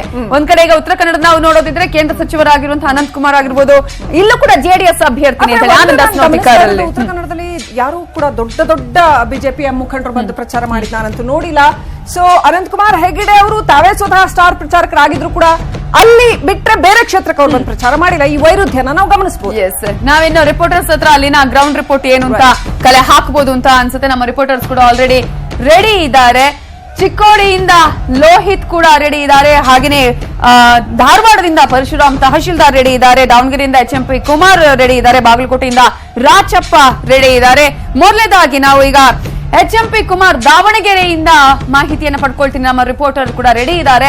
HMP ಕುಮಾರ್, ಒಂದ್ ಕಡೆ ಈಗ ದಾವಣಗೆರೆಯನ್ನ ನಾವು ನೋಡೋದಿದ್ರೆ ಬೀಗರ ಕುಟುಂಬ ಇತ್ತು ಇಲ್ಲಿಯವರೆಗೂ ಕೂಡ ವರ್ಸಸ್ ಅಂತ ನಾವು ಗಮನಿಸೋದಿದ್ರೆ, ಆದ್ರೆ ಈ ಸಲ ಸ್ವಲ್ಪ ಚೇಂಜ್ ಆಗಿದೆ. ಕೊನೆ ಕ್ಷಣದಲ್ಲಿ ಮಂಜಪ್ಪ ಅವರನ್ನ ಕಣಕ್ಕಿಳಿಸಿದೆ ಮೈತ್ರಿ ಅಭ್ಯರ್ಥಿಯಾಗಿ. ಹಾಗಾಗಿ ಈ ಸಲ ಯಾವ ರೀತಿಯ ಫೈಟ್ ಇದೆ? ಹೌದು ನವಿತಾ, ಏನು ದಾವಣಗೆರೆ ಕ್ಷೇತ್ರ ತುಂಬಾ ಕೂಲ್ ಆಗಿದೆ ಅಂತಾನೆ ಹೇಳ್ಬೋದು. ಯಾಕಂದ್ರೆ ಇದುವರೆಗೂ 3 ಲೋಕಸಭಾ ಚುನಾವಣೆಯಲ್ಲಿ ಬೀಗರ ಚುನಾವಣೆ ನಡೀತಾ ಇತ್ತು. SS ಮಲ್ಲಿಕಾರ್ಜುನ್ ಪ್ರತಿ 3 ಬಾರಿ ಸೋತಿದ್ರು ಸಿದ್ದೇಶ್ವರ ವಿರುದ್ಧ. ಈ ಬಾರಿ ಸಿದ್ದೇಶ್ವರ ವಿರುದ್ಧ ಸೋಲ್ತೀನಿ ಅಂತ ಹೇಳಿ ಮನೆಗೆ ಬಂದದ್ದ ಟಿಕೆಟ್ ನ ವಾಪಸ್ ಕಳಿಸಿ ಕುರುಬ ಸಮುದಾಯದ ಆಪ್ತ ಮಿತ್ರ ಅಂತ HP ಮಂಜುನಾಥ್ ಅವರಿಗೆ ಟಿಕೆಟ್ ಕೊಡಿಸಲಿಕ್ಕೆ ಹೋದ್ರು. ಈಗ ದಾವಣಗೆರೆ ಕ್ಷೇತ್ರದಲ್ಲಿ ಅಮಿತ್ ಶಾ ಮತ್ತು ಸಿದ್ದರಾಮಯ್ಯ ಇಬ್ರು ಪ್ರಮುಖ ಪ್ರಚಾರಕರಾಗಿ ಬಿಟ್ರೆ ಇಲ್ಲಿ ಯಾರು ಪ್ರಚಾರಕ್ಕೆ ಬಂದಿಲ್ಲ. ಇದರಿಂದ ಏನು ದಾವಣಗೆರೆಯಲ್ಲಿ ಹಣದ ಓಡಾಟ ಹೆಚ್ಚಾಗಿರ್ಬೇಕಾಗಿದ್ದ ಸಂದರ್ಭದಲ್ಲಿ ಈಗ ಹಣದ ಓಡಾಟ ಇಲ್ಲದರಿಂದ ಏನು ಒಂದು ಕಡೆ HB ಮಂಜಪ್ಪ ಮತ್ತು ಸಿದ್ದೇಶ್ವರ್ ಇಬ್ರು ಹಣ ಖರ್ಚು ಮಾಡ್ತಿಲ್ಲ ಅಂತ ಹೇಳಿ ಕಾರ್ಯಕರ್ತರು ತುಂಬಾ ಕೂಲಾಗಿ ಓಡಾಡ್ತಾ ಇದ್ದಾರೆ. ಇನ್ನೊಂದು ಕಡೆ ಏನು ಈಗ ನಾಳೆ ನಡೆಯುವ ಮತದಾನಕ್ಕೆ ಎಲ್ಲಾ ರೀತಿಯ ಸಕಲ ಸಿದ್ಧತೆ ನಡ್ಕೊಂಡಿದೆ. ಇನ್ನು ಮಲ್ಲಿಕಾರ್ಜುನ್ ಮತ್ತು ಶಾಮನೂರು ಶಿವಶಂಕರಪ್ಪ ಅವ್ರ ಕ್ಷೇತ್ರದಲ್ಲಿ ಓಡಾಟ ನಡೆಸಿದ್ದಾರೆ. ಏನು 13 ದಿನದಲ್ಲಿ ಮಾತ್ರ ಇವರಿಗೆ ಟಿಕೆಟ್ ಸಿಕ್ಕಿದ್ರಿಂದ ಅವ್ರಿಗೆ ಓಡಾಟಕ್ಕೆ ಸಾಧ್ಯವಾಗಿಲ್ಲ. ಈ ರೀತಿಯಿಂದ ಕೂಲಾಗಿ ಈ ರೀತಿ ದಾವಣಗೆರೆ ಕ್ಷೇತ್ರ ಇದೆ ಅಂತ ಹೇಳಿ ಹೇಳ್ಬೋದು. ಮಿರ್ಚಿ ಮಂಡಕ್ಕಿ ನಾಡಿನಿಂದ ನಾವು ಆ ಕಡೆ ಗಂಟು ಬೆಟ್ಟಿದ್ದನ್ನೆಲ್ಲ ಹುಬ್ಬಳ್ಳಿಗೆ ಹೋಗೋಣ. ಹುಬ್ಬಳ್ಳಿಯಿಂದ ನಮ್ಮ ಪರಶುರಾಮ್ ತಹಶೀಲ್ದಾರ್ ನಮ್ಮ ಪ್ರತಿನಿಧಿ ಸಂಪರ್ಕದಲ್ಲಿದ್ದಾರೆ. ಪರಶುರಾಮ್ ತಹಶೀಲ್ದಾರ್, ಲಿಂಗಾಯತ ಅಸ್ತ್ರದ ಎಪಿ ಸೆಂಟರ್ ಅಂತ ಕರೆಯಬಹುದಾಗಿರ್ತಕ್ಕಂತ ನೆಲ ಹೇಗ್ ನಡೆದಿದೆ? ಚುನಾವಣೆ ಕಾವು ಹೇಗಿದೆ?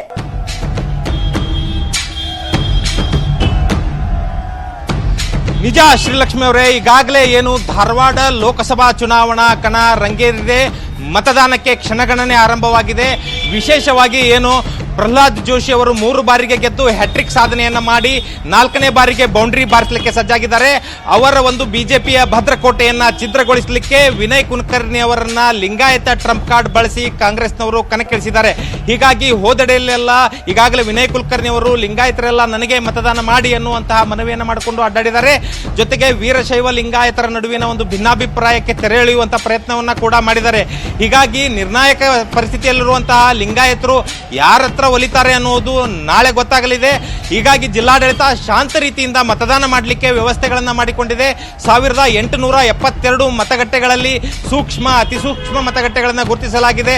ಅದರಲ್ಲಿ 16 ಸಖಿ ಮತಗಟ್ಟೆಗಳನ್ನ ತೆರೆಯಲಾಗಿದೆ. ವಿಕಲಚೇತನರಿಗೆ ವಿಶೇಷ ವ್ಯವಸ್ಥೆಗಳನ್ನ ಮಾಡಲಾಗಿದೆ. ಯಾವುದೇ ರೀತಿಯ ಅಹಿತಕರ ಘಟನೆಗಳನ್ನ ನಡೆಯದಂತೆ ಪೊಲೀಸರು ಕೂಡ ಬಿಗಿ ಭದ್ರತೆಗಳನ್ನ ಮತದ ಕೇಂದ್ರದ ಸುತ್ತ ಇಟ್ಟುಕೊಂಡಿದ್ದಾರೆ. ಹೀಗಾಗಿ ಧಾರವಾಡ ಚುನಾವಣಾ ಕಣದಲ್ಲಿ ನಾಳೆ ಬೆಳಗ್ಗೆಯಿಂದ ಏನು ಮತದಾನ ಆರಂಭವಾಗುತ್ತೆ. ಕಾಂಗ್ರೆಸ್ ಮತ್ತು ಜೆಡಿಎಸ್ ನ ದೋಸ್ತಿ ಅಭ್ಯರ್ಥಿ ಜೊತೆಗೆ ಏನು ಬಿಜೆಪಿ ಅಭ್ಯರ್ಥಿಯ ನಡುವೆ ನೇರ ಹಣಾಹಣಿ ಇಲ್ಲಿ ಕಂಡು ಬರ್ತಾ ಇದೆ. ಅವರ ಭವಿಷ್ಯ ನಾಳೆ ಮತದಾರರು ಬರೆಯಲಿದ್ದಾರೆ. ಶ್ರೀಲಕ್ಷ್ಮಿ, ಓಕೆ. ಇನ್ನು ಚಿಕ್ಕೋಡಿಯಿಂದ ನಮ್ಮ ರಿಪೋರ್ಟರ್ ಲೋಹಿತ್ ಕೂಡ ನೇರ ಸಂಪರ್ಕದಲ್ಲಿದ್ದಾರೆ. ಲೋಹಿತ್, ಈಗಾಗಲೇ ಒಂದು ವಿಚಾರವನ್ನು ಇಲ್ಲಿ ಗಮನಿಸಬೇಕು. ಬಿಜೆಪಿ ಅಭ್ಯರ್ಥಿ ಸಡನ್ ಆಗಿ ತಂದು ನಿಲ್ಲಿಸಿಬಿಟ್ಟಿರುವಂತಹ ಅಭ್ಯರ್ಥಿ ಆಗಿರ್ಬೋದು, ಹಾಲಿ ಸಂಸದರಾದಂತಹ ಪ್ರಕಾಶ್ ಹುಕ್ಕೇರಿ ಅವರ ನಡುವೆ ಇಲ್ಲಿ ವರ್ಸಸ್ ಆಗ್ತಾ ಇದೆ ಅಂತ ಹೇಳಿ. ಹಾಗಾಗಿ ಒಂದು ರೀತಿಯಲ್ಲಿ ಇಲ್ಲಿ ಜಿದ್ದಾಜಿದ್ದಿ ನಡೀತಾ ಇದೆಯಾ ಅಭ್ಯರ್ಥಿಗಳ ನಡುವೆ, ಅಥವಾ ಕಾರ್ಯಕರ್ತರ ನಡುವೆ ಜಿದ್ದಾಜಿದ್ದಿ ನಡೀತಾ ಇದೆಯಾ? ಹೇಗೆ ಅಲ್ಲಿನ ಗ್ರೌಂಡ್ ರಿಪೋರ್ಟ್ ಏನಿದೆ? ಹೌದು ನವಿತಾ, ಏನಂತಂದ್ರೆ ಚಿಕ್ಕೋಡಿ ಲೋಕಸಭಾ ಇದೆ. ಸೊ ಚಿಕ್ಕೋಡಿ ಲೋಕಸಭೆ ಸಾಕಷ್ಟು ಕಾವೇರಿದೆ ಅಂತಲೇ ಹೇಳ್ಬೋದು. ಯಾಕಂದ್ರೆ ಇಲ್ಲಿ ಒಂದು ಪಕ್ಷಕ್ಕಿಂತಲೂ ಒಂದು ಕುಟುಂಬದ ಒಂದು ಏನೋ ಒಂದು ಅಸ್ತಿತ್ವ ಇದೆ, ಆ ಅಸ್ತಿತ್ವವನ್ನು ಪಣಕ್ಕಿಟ್ಟಿದ್ದಾರೆ ಅಂತಲೇ ಹೇಳ್ಬೋದಾಗತ್ತೆ. ಯಾಕಂದ್ರೆ ಒಂದೇ ಗ್ರಾಮದ 2 ಜನ MLA-ಗಳು, ಆ 2 ಜನ MLA-ಗಳ ತಂದೆ, ಒಂದು ಕಡೆ ಗಣೇಶ್ ಹುಕ್ಕೇರಿ ತಂದೆ ಪ್ರಕಾಶ್ ಹುಕ್ಕೇರಿ ಕಾಂಗ್ರೆಸ್ ಇಂದ ಸ್ಪರ್ಧೆ ಮಾಡ್ತಾ ಇದ್ದಾರೆ. ಈ ಕಡೆಗೆ ನಿಪ್ಪಾಣಿ ಶಾಸಕಿ ಶಶಿಕಲಾ ಜೊಲ್ಲೆ ಪತಿಯವರೇ ಒಂದು ಇಲ್ಲಿ ಬಿಜೆಪಿ ಅಭ್ಯರ್ಥಿ ಆಗಿರ್ತಕ್ಕಂಥ. ಇಬ್ಬರ ನಡುವೆ ಸಾಕಷ್ಟು ಒಂದು ನೇರ ಹಣಾಹಣಿ ಇದೆ. ಯಾಕಂದ್ರೆ ಕಳೆದ ಬಾರಿ ಸಾಕಷ್ಟು ಕಡಿಮೆ ಅಂತರಗಳಿಂದ ಬಿಜೆಪಿ ಇಲ್ಲಿ ಸೋಲನ್ನು ಕಂಡಿತ್ತು. ಅದರ ಜೊತೆಗೆ ತುಂಬಾ ಕಡಿಮೆ ಅಂತರದಿಂದಲೇ ಕಾಂಗ್ರೆಸ್ ಕೂಡ ಇಲ್ಲಿ ಗೆದ್ದಿರ್ತಕ್ಕ. ಹಾಗಾಗಿ ಇಲ್ಲಿ ತುಂಬಾ ಒಂದು ನೇರ ಫೈಟ್ ಇದೆ. ಹಾಗಾಗಿ ಬಿಜೆಪಿ ಹೇಗಾದ್ರೂ ಮಾಡಿ ಈ ಕ್ಷೇತ್ರವನ್ನು ಮರಳಿ ಪಡಿಬೇಕಂತಕ್ಕಂಥ ಉದ್ದೇಶದಿಂದ ಪ್ರಧಾನಿ ನರೇಂದ್ರ ಮೋದಿಯನ್ನು ಕರೆಸಿ ಇಲ್ಲಿ ಒಂದು ರ್ಯಾಲಿಯನ್ನು ಮಾಡಿಸುತ್ತೆ. ಕಾಂಗ್ರೆಸ್ ನಾವು ಏನು ಕಮ್ಮಿ ಇಲ್ಲ ಅಂತ ಹೇಳ್ಬಿಟ್ಟು ರಾಹುಲ್ ಗಾಂಧಿಯನ್ನು ಕರೆಸಿ ಇಲ್ಲಿ ಒಂದು ರ್ಯಾಲಿಯನ್ನು ಮಾಡಿಸುತ್ತೆ. ಸೊ ಈಗಾಗಲೇ ಇಬ್ಬರ ಒಂದು ಕುಟುಂಬಗಳ ನಡುವೆ ಈಗ ನೇರ ಹಣಾಹಣಿ ಕೂಡ ಏರ್ಪಟ್ಟಿರ್ತಕ್ಕಂಥ. ಅದರ ಜೊತೆಗೆ ಕಾರ್ಯಕರ್ತರು ಸಹ ಸಾಕಷ್ಟು ಕುತೂಹಲದಲ್ಲಿ ಕಾಯ್ತಾ ಇದ್ದಾರೆ ಅಂತಾನೆ ಹೇಳ್ಬೋದು. ಯಾಕಂತಂದ್ರೆ ಯಾರು ಗೆಲ್ತಾರೆ ಅಂತಕ್ಕಂಥ ಒಂದು ಕುತೂಹಲ ಇಡೀ ಕ್ಷೇತ್ರದಲ್ಲಿ ಒಂದು ಮನಿ ಮಾಡಿರ್ತಕ್ಕಂಥದ್ದು. ಅದ್ರ ಜೊತೆಗೆ ಏನಂತಂದ್ರೆ ಈ ಕಡೆ ಬಿಜೆಪಿಗೂ ಆಗಿರ್ಬೋದು, ಈ ಕಡೆ ಕಾಂಗ್ರೆಸ್ ಆಗಿರ್ಬೋದು, ಇಬ್ಬರಿಗೂ ಸಹ ಒಂದು ಬಂಡಾಯದ ಬಿಸಿ ತಟ್ಟಿದೆ ಅಂತ ಹೇಳ್ಬೋದು. ಯಾಕಂದ್ರೆ ಈ ಕಡೆ ಕಾಂಗ್ರೆಸ್ ವಿರುದ್ಧವಾಗಿ ರಮೇಶ್ ಜಾರಕಿಹೊಳಿ ಒಂದ್ ಕಡೆ ಇಲ್ಲಿ ಬಂದು ಪ್ರಚಾರ ಮಾಡ್ತಾ ಇರ್ತಕ್ಕಂಥದ್ದು ನೋಡಿದ್ರೆ, ಇನ್ನೊಂದು ಕಡೆ ಎಲ್ಲೋ ಒಳಗಡೆ ರಮೇಶ್ ಕತ್ತಿಯವರು ಕೂಡ ಬಿಜೆಪಿ ವಿರುದ್ಧವಾಗಿ ಪ್ರಚಾರ ಮಾಡ್ತಾ ಇದ್ದಾರೆ ಅಂತಕ್ಕಂಥ ಮಾತುಗಳು ಕೂಡ ಇಲ್ಲಿ ಕೇಳಿ ಬರ್ತಕ್ಕಂಥದ್ದು. ಜಾಸ್ತಿ ಹೇಳಿ ನಮಗೆ ಎಲೆಕ್ಷನ್ ಕಮಿಷನ್ ನೋಟಿಸ್ ಕೊಡಿಸ್ತಿದ್ರೆ ಸಾಕು. Anyway thanks for the information Lohith. Let's move on to Bagalkote. Rajappa ಇದ್ದಾರೆ. ರಾಜಪ್ಪ ಅವರೇ, ಬಾಗಲಕೋಟೆಯ ಚಿತ್ರಣ ಮಾಜಿ ಮುಖ್ಯಮಂತ್ರಿಗಳಿಗೆ ಅತ್ಯಂತ ಪ್ರತಿಷ್ಠೆಯ ಕಣ ಈ ಸಾರಿ. ಅದ್ರ ಜೊತೆಗೆ ಕಮಲಕ್ಕೆ ಅರಳಲೇಬೇಕಾದ ಅನಿವಾರ್ಯತೆ. ಹೇಗಿದೆ ಚುನಾವಣಾ ನೆಲದ ಚಿತ್ರಣ? ಖಂಡಿತ ಶ್ರೀಲಕ್ಷ್ಮಿ, ಏನಂತಂದ್ರೆ ಈ ಸಲ ಬಾಗಲಕೋಟೆ ಜಿಲ್ಲೆಯ ಏನು ಈ ಲೋಕಸಭಾ ಏನು ಚುನಾವಣೆ ಇದೆ ಇದು ಬಹಳ ಪ್ರತಿಷ್ಠೆ ಕಣವಾಗಿದೆ. ಯಾಕಂದ್ರೆ ಬಾಗಲಕೋಟೆಯಿಂದ ಮಾಜಿ ಸಿಎಂ ಸಿದ್ದರಾಮಯ್ಯ ಏನು ಸ್ಪರ್ಧೆ ಮಾಡಿದ ಕಡೆ ಬಾರಿ ಅವರಿಗೆ ರಾಜಕೀಯವಾದಂತಹ ಒಂದು ಪುನರ್ಜನ್ಮ ನೀಡಿತು. ಆ ಬಳಿಕ ಬಾಗಲಕೋಟೆಯ ಒಂದು ರಾಜಕೀಯ ಚಿತ್ರಣ ಬದಲಾಗಿದೆ. ಈಗ ಲೋಕಸಭಾ ಚುನಾವಣೆ ನಡೀತದೆ. ಈ ಒಂದು ಲೋಕಸಭಾ ಚುನಾವಣೆಯಲ್ಲಿ ಕೂಡ ಏನು ಸತತ 3 ಬಾರಿ ಗೆದ್ದಿರ್ತಕ್ಕಂಥ ಪಿಸಿ ಗದ್ದಿಗೌಡರಿಗೆ ಈಗ 4ನೇ ಬಾರಿ ಗೆಲುವಿಗೆ ಒಂದು ಏನು ಅದೃಷ್ಟ ಪರೀಕ್ಷೆ ಎದುರಾಗಿರುವಂತದ್ದು. ಆದ್ರೆ ಮಾಜಿ ಸಿಎಂ ಸಿದ್ದರಾಮಯ್ಯ ಒಂದು ಏನು ಬಿಜೆಪಿ ಒಂದು ಗೆಲುವಿನ ನಾಗಲೋಟಕ್ಕೆ ಬ್ರೇಕ್ ಹಾಕುವ ನಿಟ್ಟಿನಲ್ಲಿ ಏನು ಲಿಂಗಾಯತ ಸಮುದಾಯಕ್ಕೆ ಇಲ್ಲಿವರೆಗೆ ಏನು ಅಭ್ಯರ್ಥಿಗೆ ಪ್ರಾತಿನಿಧ್ಯ ಕೊಟ್ಟಿರಲಿಲ್ಲ. ಆ ಒಂದು ಕಾರಣಕ್ಕಾಗಿ ಈಗ ಏನು ಮಾಜಿ ಸಿಎಂ ಸಿದ್ದರಾಮಯ್ಯ ಒಂದು ಲಿಂಗಾಯತ ದಾಳವನ್ನ ಉಳಿಸುವ ಮೂಲಕ ಬಿಜೆಪಿಗೆ ಒಂದು ಏನು ಗೆಲುವಿನ ಏನು ನಾಗಲೋಟಕ್ಕೆ ಬ್ರೇಕ್ ಹಾಕುವ ನಿಟ್ಟಿನಲ್ಲಿ ಆರಂಭಿಕವಾದಂತಹ ಯಶಸ್ಸನ್ನು ಕಂಡಿದೆ ಅಂತ ಹೇಳ್ಬೋದು. ಏನಂದ್ರೆ ಕಳೆದ ಒಂದು ಏನು 3 ಬಾರಿ ಏನು ಪಿಸಿ ಗದ್ದಿಗೌಡರು ಗೆದ್ದಿದ್ದಾರೆ.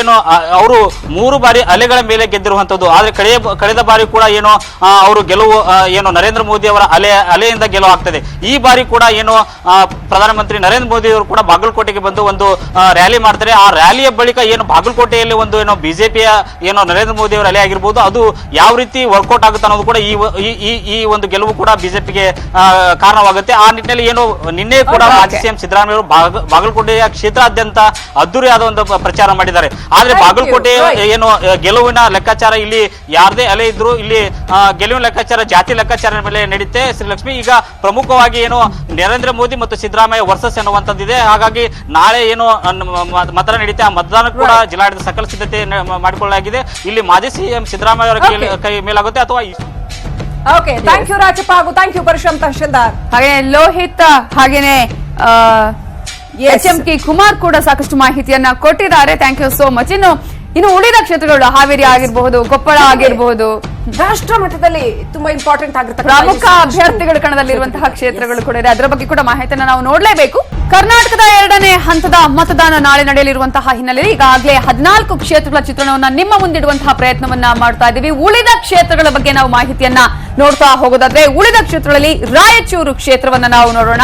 ರಾಯಚೂರಿನಿಂದ ಬಿಜೆಪಿಯಿಂದ ಅಮರೇಶ್ವರ್ ನಾಯ್ಕ ಕಣದಲ್ಲಿದ್ದಾರೆ. ಹಾಗೆಯೇ ಮೈತ್ರಿ ಅಭ್ಯರ್ಥಿಯಾಗಿ BV ನಾಯ್ಕ ಕಣದಲ್ಲಿದ್ದಾರೆ. ಒಟ್ಟು ಮತದಾರರು 19,57,968 ಆದ್ರೆ ಪುರುಷ ಮತದಾರರ ಸಂಖ್ಯೆ ಇಲ್ಲಿ 9,55,702. ಮಹಿಳಾ ಮತದಾರರು ಇಲ್ಲೂ ಕೂಡ ಜಾಸ್ತಿ ಇದ್ದಾರೆ. 9,71,971 ಮಹಿಳಾ ಮತದಾರರು ವೋಟ್ ಹಾಕ್ತಾರೋ ಅಥವಾ ಮನೆಯವ್ರನ್ನ ಕೇಳ್ಕೊಂಡು ವೋಟ್ ಹಾಕ್ತಾರೋ ಗೊತ್ತಿಲ್ಲ. ನೋಡೋಣ. ಓಕೆ, ನೆಕ್ಸ್ಟ್ ಬೀದರ್ಗೆ ಹೋಗೋಣ. ಭಗವಂತ ಖೂಬಾ ವರ್ಸಸ್ ಈಶ್ವರ್ ಖಂಡ್ರೆ ಇರ್ತಕ್ಕಂಥ ಚಿತ್ರಣ. ಬೀದರ್ನಲ್ಲಿ 17,74,143 ಮತದಾರರಿದ್ದಾರೆ. ಹಾಗೇನೆ ಪುರುಷ ಮತದಾರರು 9,18,513 ಇದ್ರೆ 8,55,000 ಚಿಲ್ಲರೆ ಮಹಿಳಾ ಮತದಾರರಿದ್ದಾರೆ.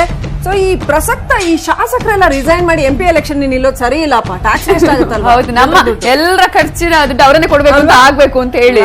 ಎಸ್, ನೆಕ್ಸ್ಟ್ ಕ್ಷೇತ್ರ ಕೊಪ್ಪಳದಲ್ಲಿ ಈಗಾಗಲೇ ಸಂಗಣ್ಣ ಕರಡಿ ವರ್ಸಸ್ ರಾಜಶೇಖರ ಹಿಟ್ನಾಳ್ ಅವರು ಕೂಡ ಕಣದಲ್ಲಿದ್ದಾರೆ.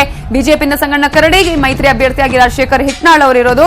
17,36,413 ಒಟ್ಟು ಮತದಾರರಿದ್ರೆ ಪುರುಷ ಮತದಾರರು 8,62,469. ಮಹಿಳಾ ಮತದಾರರ ಸಂಖ್ಯೆ 8,73,833 ಮಹಿಳಾ ಮತದಾರರು ಕೊಪ್ಪಳದಲ್ಲಿದ್ದಾರೆ. ಇದು ಕೂಡ ಒಂದು ರೀತಿಯಲ್ಲಿ ಸಾಕಷ್ಟು ಜಿದ್ದಾಜಿದ್ದಿನ ಕಣ ಅಂತಾನೆ ಹೇಳಬೇಕಾಗತ್ತೆ. ಹಾವೇರಿಗೆ ಹೋಗೋಣ. ಹಾವೇರಿನಲ್ಲಿ ಶಿವಕುಮಾರ್ ಉದಾಸಿ ವರ್ಸಸ್ DR ಪಾಟೀಲ್ ಅನ್ನೋ ಚಿತ್ರಣ ಇದೆ. 17,07,000 ಚಿಲ್ಲರೆ ಒಟ್ಟು ಮತದಾರರು. ಪುರುಷ ಮತದಾರರು ಎಷ್ಟಿದ್ದಾರೆ, ಮಹಿಳಾ ಮತದಾರರು ಎಷ್ಟಿದ್ದಾರೆ ನೋಡೋಣ. 8,71,191 ಪುರುಷ ಮತದಾರರಿದ್ರೆ, ಮಹಿಳೆಯರು 8,35,798. ನಾವು ಇಷ್ಟೆಲ್ಲ ತೋರಿಸ್ತೀವಿ ಪುರುಷ ಮತದಾರರು ಮಹಿಳಾ ಮತದಾರರು. ಎಕ್ಸಾಕ್ಟ್ಲಿ ಅದೇ, ಹಾಗಾಗಿ ನಾಳೆಯ ಒಂದು ಆಶಯವನ್ನು ಜಾಸ್ತಿ ಇಟ್ಕೊಳ್ಳೋಣ ಅಂತ ಅನ್ಸುತ್ತೆ. ಗ್ರಾಮೀಣ ಪ್ರದೇಶಗಳಲ್ಲಿ ಕೂಡ ಅದ್ರ ಓಟು ಜಾಸ್ತಿ ಆಗುತ್ತಾ ಬೆಂಗಳೂರನ್ನ ಹೊರತುಪಡಿಸಿ ಅಂತ ಹೇಳಿ. ಬಟ್ ಈ ಎರಡು ಫೇಸ್ ಅಲ್ಲೂ ಓವರ್ ಆಲ್ ದೇಶಾದ್ಯಂತ ಒಳ್ಳೆ ವೋಟಿಂಗ್ ಆಗಿದೆ. On N average 70+. ಬೆಂಗಳೂರನ್ನ ಹೊರತುಪಡಿಸಿದ್ರೆ ಆಲ್ಮೋಸ್ಟ್ ಮೊನ್ನೆ ಎಲ್ಲಾ ಕ್ಷೇತ್ರಗಳಲ್ಲೂ ಕೂಡ ಆಲ್ಮೋಸ್ಟ್ ಡಿಸಪಾಯಿಂಟಿಂಗ್. ಬೆಂಗಳೂರು ಜನ ವೋಟ್ ಮಾಡಲ್ಲ ರೀ ಸೋಮಾರಿಗಳು.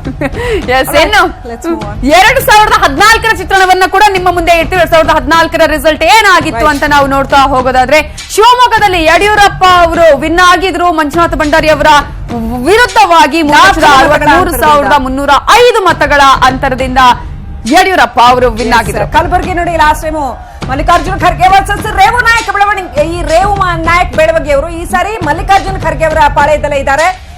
ಲಾಸ್ಟ್ ಟೈಮ್ ಇವರು ಅವರಿಗೆ ಅಪೋನೆಂಟ್ ಆಗಿದ್ರು. 74,733 ಮತಗಳ ಅಂತರದಿಂದ ಖರ್ಗೆ ಗೆದ್ದಿದ್ರು. ಓಕೆ, ಬಳ್ಳಾರಿಯ ಕ್ಷೇತ್ರವನ್ನು ನಾವು ಗಮನಿಸಿದ್ರೆ ಶ್ರೀರಾಮುಲು, ಇದು 2014 ಚಿತ್ರಣವನ್ನ ನಾವು ನಿಮ್ಮ ಮುಂದೆ ಇಡ್ತಾ ಇದ್ದೀವಿ. ಈಗ ಅಲ್ಲಿ ಹಾಲಿ ಸಂಸದರು ಉಗ್ರಪ್ಪ ಅವರು, ಆ ಸಂದರ್ಭದಲ್ಲಿ NY ಹನುಮಂತಪ್ಪ ಅವರ ವಿರುದ್ಧ ಶ್ರೀರಾಮುಲು 85,144 ಮತಗಳ ಅಂತರದಿಂದ ಗೆಲುವನ್ನ ಸಾಧಿಸಿದ್ರು. ಚಿಕ್ಕೋಡಿ ಪ್ರಕಾಶ್ ಹುಕ್ಕೇರಿ ಅವರು ಲಾಸ್ಟ್ ಟೈಮ್ ಗೆದ್ದಿದ್ರು. 3,003 ಮತಗಳ ಅಂತರ, ಬಹಳ ಕಡಿಮೆ ಅಂತರದಲ್ಲಿ ಲಾಸ್ಟ್ ಟೈಮ್ ಪ್ರಕಾಶ್ ಹುಕ್ಕೇರಿ ಅವರು ರಮೇಶ್ ಕತ್ತಿ ಅವರ ವಿರುದ್ಧ ಗೆದ್ದಿದ್ರು. ಇನ್ನು ಬೆಳಗಾವಿಯಲ್ಲಿ ಲಕ್ಷ್ಮೀ ಹೆಬ್ಬಾಳ್ಕರ್ ಅವರ ವಿರುದ್ಧ ಸುರೇಶ್ ಅಂಗಡಿ 75,860 ಮತಗಳ ಅಂತರದಿಂದ ಗೆಲುವನ್ನ ಸಾಧಿಸಿದ್ರು. ಧಾರವಾಡಕ್ಕೆ ಬರೋದಾದ್ರೆ, ಧಾರವಾಡದಲ್ಲಿ ನೋಡಿ ಸ್ವಲ್ಪ ಜಾಸ್ತಿ ಮತಗಳ ಅಂತರ, 1,13,657 ಮತಗಳ ಅಂತರದಿಂದ ಪ್ರಹ್ಲಾದ್ ಜೋಶಿ ಅವರು ವಿನಯ್ ಕುಲಕರ್ಣಿ ಅವರ ವಿರುದ್ಧ ಗೆದ್ದಿದ್ದನ್ನ ಗಮನಿಸಬಹುದು. 2014 ಚಿತ್ರಣವನ್ನು ನಾವು ಮುನ್ನಿಡ್ತಾ ಇದ್ವಿ. ಯಾಕಂದ್ರೆ ಬಳ್ಳಾರಿ ಚಿತ್ರಣವನ್ನು ನೋಡಿದ್ರೆ ಮೊನ್ನೆ ಉಗ್ರಪ್ಪ ಅವರಲ್ವಾ ಗೆದ್ದಿದ್ದು ಅಂತ ಅನ್ಕೊಳ್ತಾರೆ ಅಂತ ಹೇಳಿ. ಇನ್ನು ಉತ್ತರ ಕನ್ನಡದಲ್ಲಿ ಅನಂತ್ ಕುಮಾರ್ ಅವರು, ಕೇಂದ್ರ ಸಚಿವ ಅನಂತ್ ಕುಮಾರ್ ಅವರು 1,40,700 ಮತಗಳ ಅಂತರದಿಂದ ಪ್ರಶಾಂತ್ ಆರ್ ಅವರ ವಿರುದ್ಧ, ಪ್ರಶಾಂತ್ ದೇಶಪಾಂಡೆ ವಿರುದ್ಧ ಗೆಲುವನ್ನ ಸಾಧಿಸಿದ್ರು. ದಾವಣಗೆರೆಯ ಚಿತ್ರಣವನ್ನ ನಾವು ನೋಡೋದಾದ್ರೆ, ಈ ಸರಿ ಬೀಗರ ಇದು ಈ ಸರಿ ಇಲ್ಲ, ಆದ್ರೆ ಕಳೆದ ಸರಿ ಅದನ್ನ ಗಮನಿಸಬಹುದಾಗಿತ್ತು. GM ಸಿದ್ದೇಶ್ವರ್ ವರ್ಸಸ್ ಮಲ್ಲಿಕಾರ್ಜುನ್ ವಿರುದ್ಧ ನಡೆದಿದ್ದಂತದ್ದು. GM ಸಿದ್ದೇಶ್ವರ್ ಗೆದ್ದಿದ್ರು 17,607 ಮತಗಳ ಅಂತರದಿಂದ. ಓಕೆ, ಇನ್ನು ಮುಂದಿನ ಕ್ಷೇತ್ರ ಬಾಗಲಕೋಟೆ ಕ್ಷೇತ್ರದಲ್ಲಿ 2014 PC ಗದ್ದಿಗೌಡ ಅವರು ಗೆಲುವನ್ನ ಸಾಧಿಸಿದ್ದು. ಅಜಯ್ ಕುಮಾರ್ ಅವರ ವಿರುದ್ಧ 1,16,560 ಮತಗಳ ಅಂತರದಿಂದ ಇಲ್ಲಿ ಗೆಲುವನ್ನ PC ಗದ್ದಿಗೌಡ ಅವರು ಸಾಧಿಸಿದ್ರು. ವಿಜಯಪುರಕ್ಕೆ ಬರೋದಾದ್ರೆ ಈ ಸಾರಿ ಚಿತ್ರಣ ಬಹಳ ಕುತೂಹಲಕಾರಿಯಾಗಿದೆ. ಇದು 2014 ಚಿತ್ರಣ. 2014ರಲ್ಲಿ ಪ್ರಕಾಶ್ ರಾಥೋಡ್ ವರ್ಸಸ್ ರಮೇಶ್ ಜಿಗಜಿಣಿಗೆ ಆಗಿದ್ದಂತದ್ದು. ಅಂತರ 69,819 ಮತಗಳು. ಓಕೆ, ಮುಂದಿನ ಕ್ಷೇತ್ರವನ್ನು ನಾವು ಗಮನಿಸಿದ್ರೆ ರಾಯಚೂರು ಕ್ಷೇತ್ರದಲ್ಲಿ ಶಿವನಗೌಡ ನಾಯಕ್ ವರ್ಸಸ್ BV ನಾಯಕ್ ಆದಂತಹ ಸಂದರ್ಭದಲ್ಲಿ ಶಿವನಗೌಡ ನಾಯಕ್ ಅವರು ಸೋತಿದ್ದು 69,819 ಮತಗಳ ಅಂತರದಿಂದ BV ನಾಯಕ್ ಅವರ ವಿರುದ್ಧವಾಗಿ ಸೋಲನ್ನ ಕೂಡ ಅಪ್ಪಿದ್ರು. ಓಕೆ, ಬೀದರ್ಗೆ ಬರೋದಾದ್ರೆ N ಧರ್ಮಸಿಂಗ್ ವರ್ಸಸ್ ಭಗವಂತ ಖೂಬಾ. ಕಳೆದ ಬಾರಿಯ ಚುನಾವಣೆ 2014ರಲ್ಲಿ 92,222 ಮತಗಳ ಅಂತರದಿಂದ ಖೂಬಾ ಗೆದ್ದಿದ್ದನ್ನ ಧರ್ಮಸಿಂಗ್ ಅವರ ವಿರುದ್ಧ ಗಮನಿಸಬಹುದು. ಓಕೆ, ಇನ್ನು ಕೊಪ್ಪಳದಲ್ಲಿ ಸಂಗಣ್ಣ ಕರಡಿ ವರ್ಸಸ್ ಬಸವರಾಜ್ ಹಿಟ್ನಾಳ ಅವರ ಒಂದು ಗೆಲುವಿನ ಅಂತರವನ್ನು ನಾವು ಗಮನಿಸಿದ್ರೆ ಸಂಗಣ್ಣ ಕರಡಿ 32,414 ಮತಗಳ ಅಂತರದಿಂದ ಗೆಲುವನ್ನ ಸಾಧಿಸಿದ್ರು 2014 ಸಂದರ್ಭದಲ್ಲಿ. ಹಾವೇರಿಗೆ ಹೋಗೋಣ. ಹಾವೇರಿನಲ್ಲಿ ಈ ಸಾಲಿ ಮಹಮ್ಮದ್ ವರ್ಸಸ್ ಶಿವಕುಮಾರ್ ಉದಾಸಿ ಆಗಿತ್ತು. ಆ ಸಂದರ್ಭದಲ್ಲಿ 32,414 ಮತಗಳ ಅಂತರದಿಂದ ಶಿವಕುಮಾರ್ ಉದಾಸಿ ಗೆಲುವನ್ನ ಸಾಧಿಸಿದ್ರು.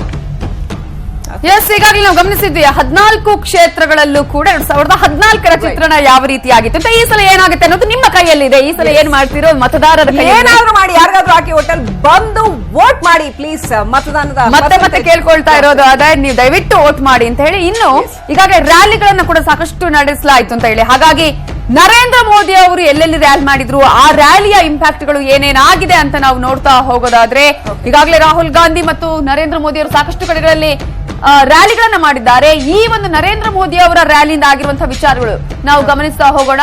ಮೊದಲಿಗೆ ಲಿಂಗಾಯತ ಅಸ್ತ್ರ ಮತ್ತೆ ಪ್ರಯೋಗವನ್ನ ಮಾಡಿದ್ದಾರೆ. ತಮ್ಮ ಭಾಷಣದಲ್ಲಿ ಲಿಂಗಾಯತ ಧರ್ಮ ಒಡೆದ ಮಾತನ್ನ ಕೂಡ ಆಡಿದ್ದಾರೆ ನರೇಂದ್ರ ಮೋದಿ.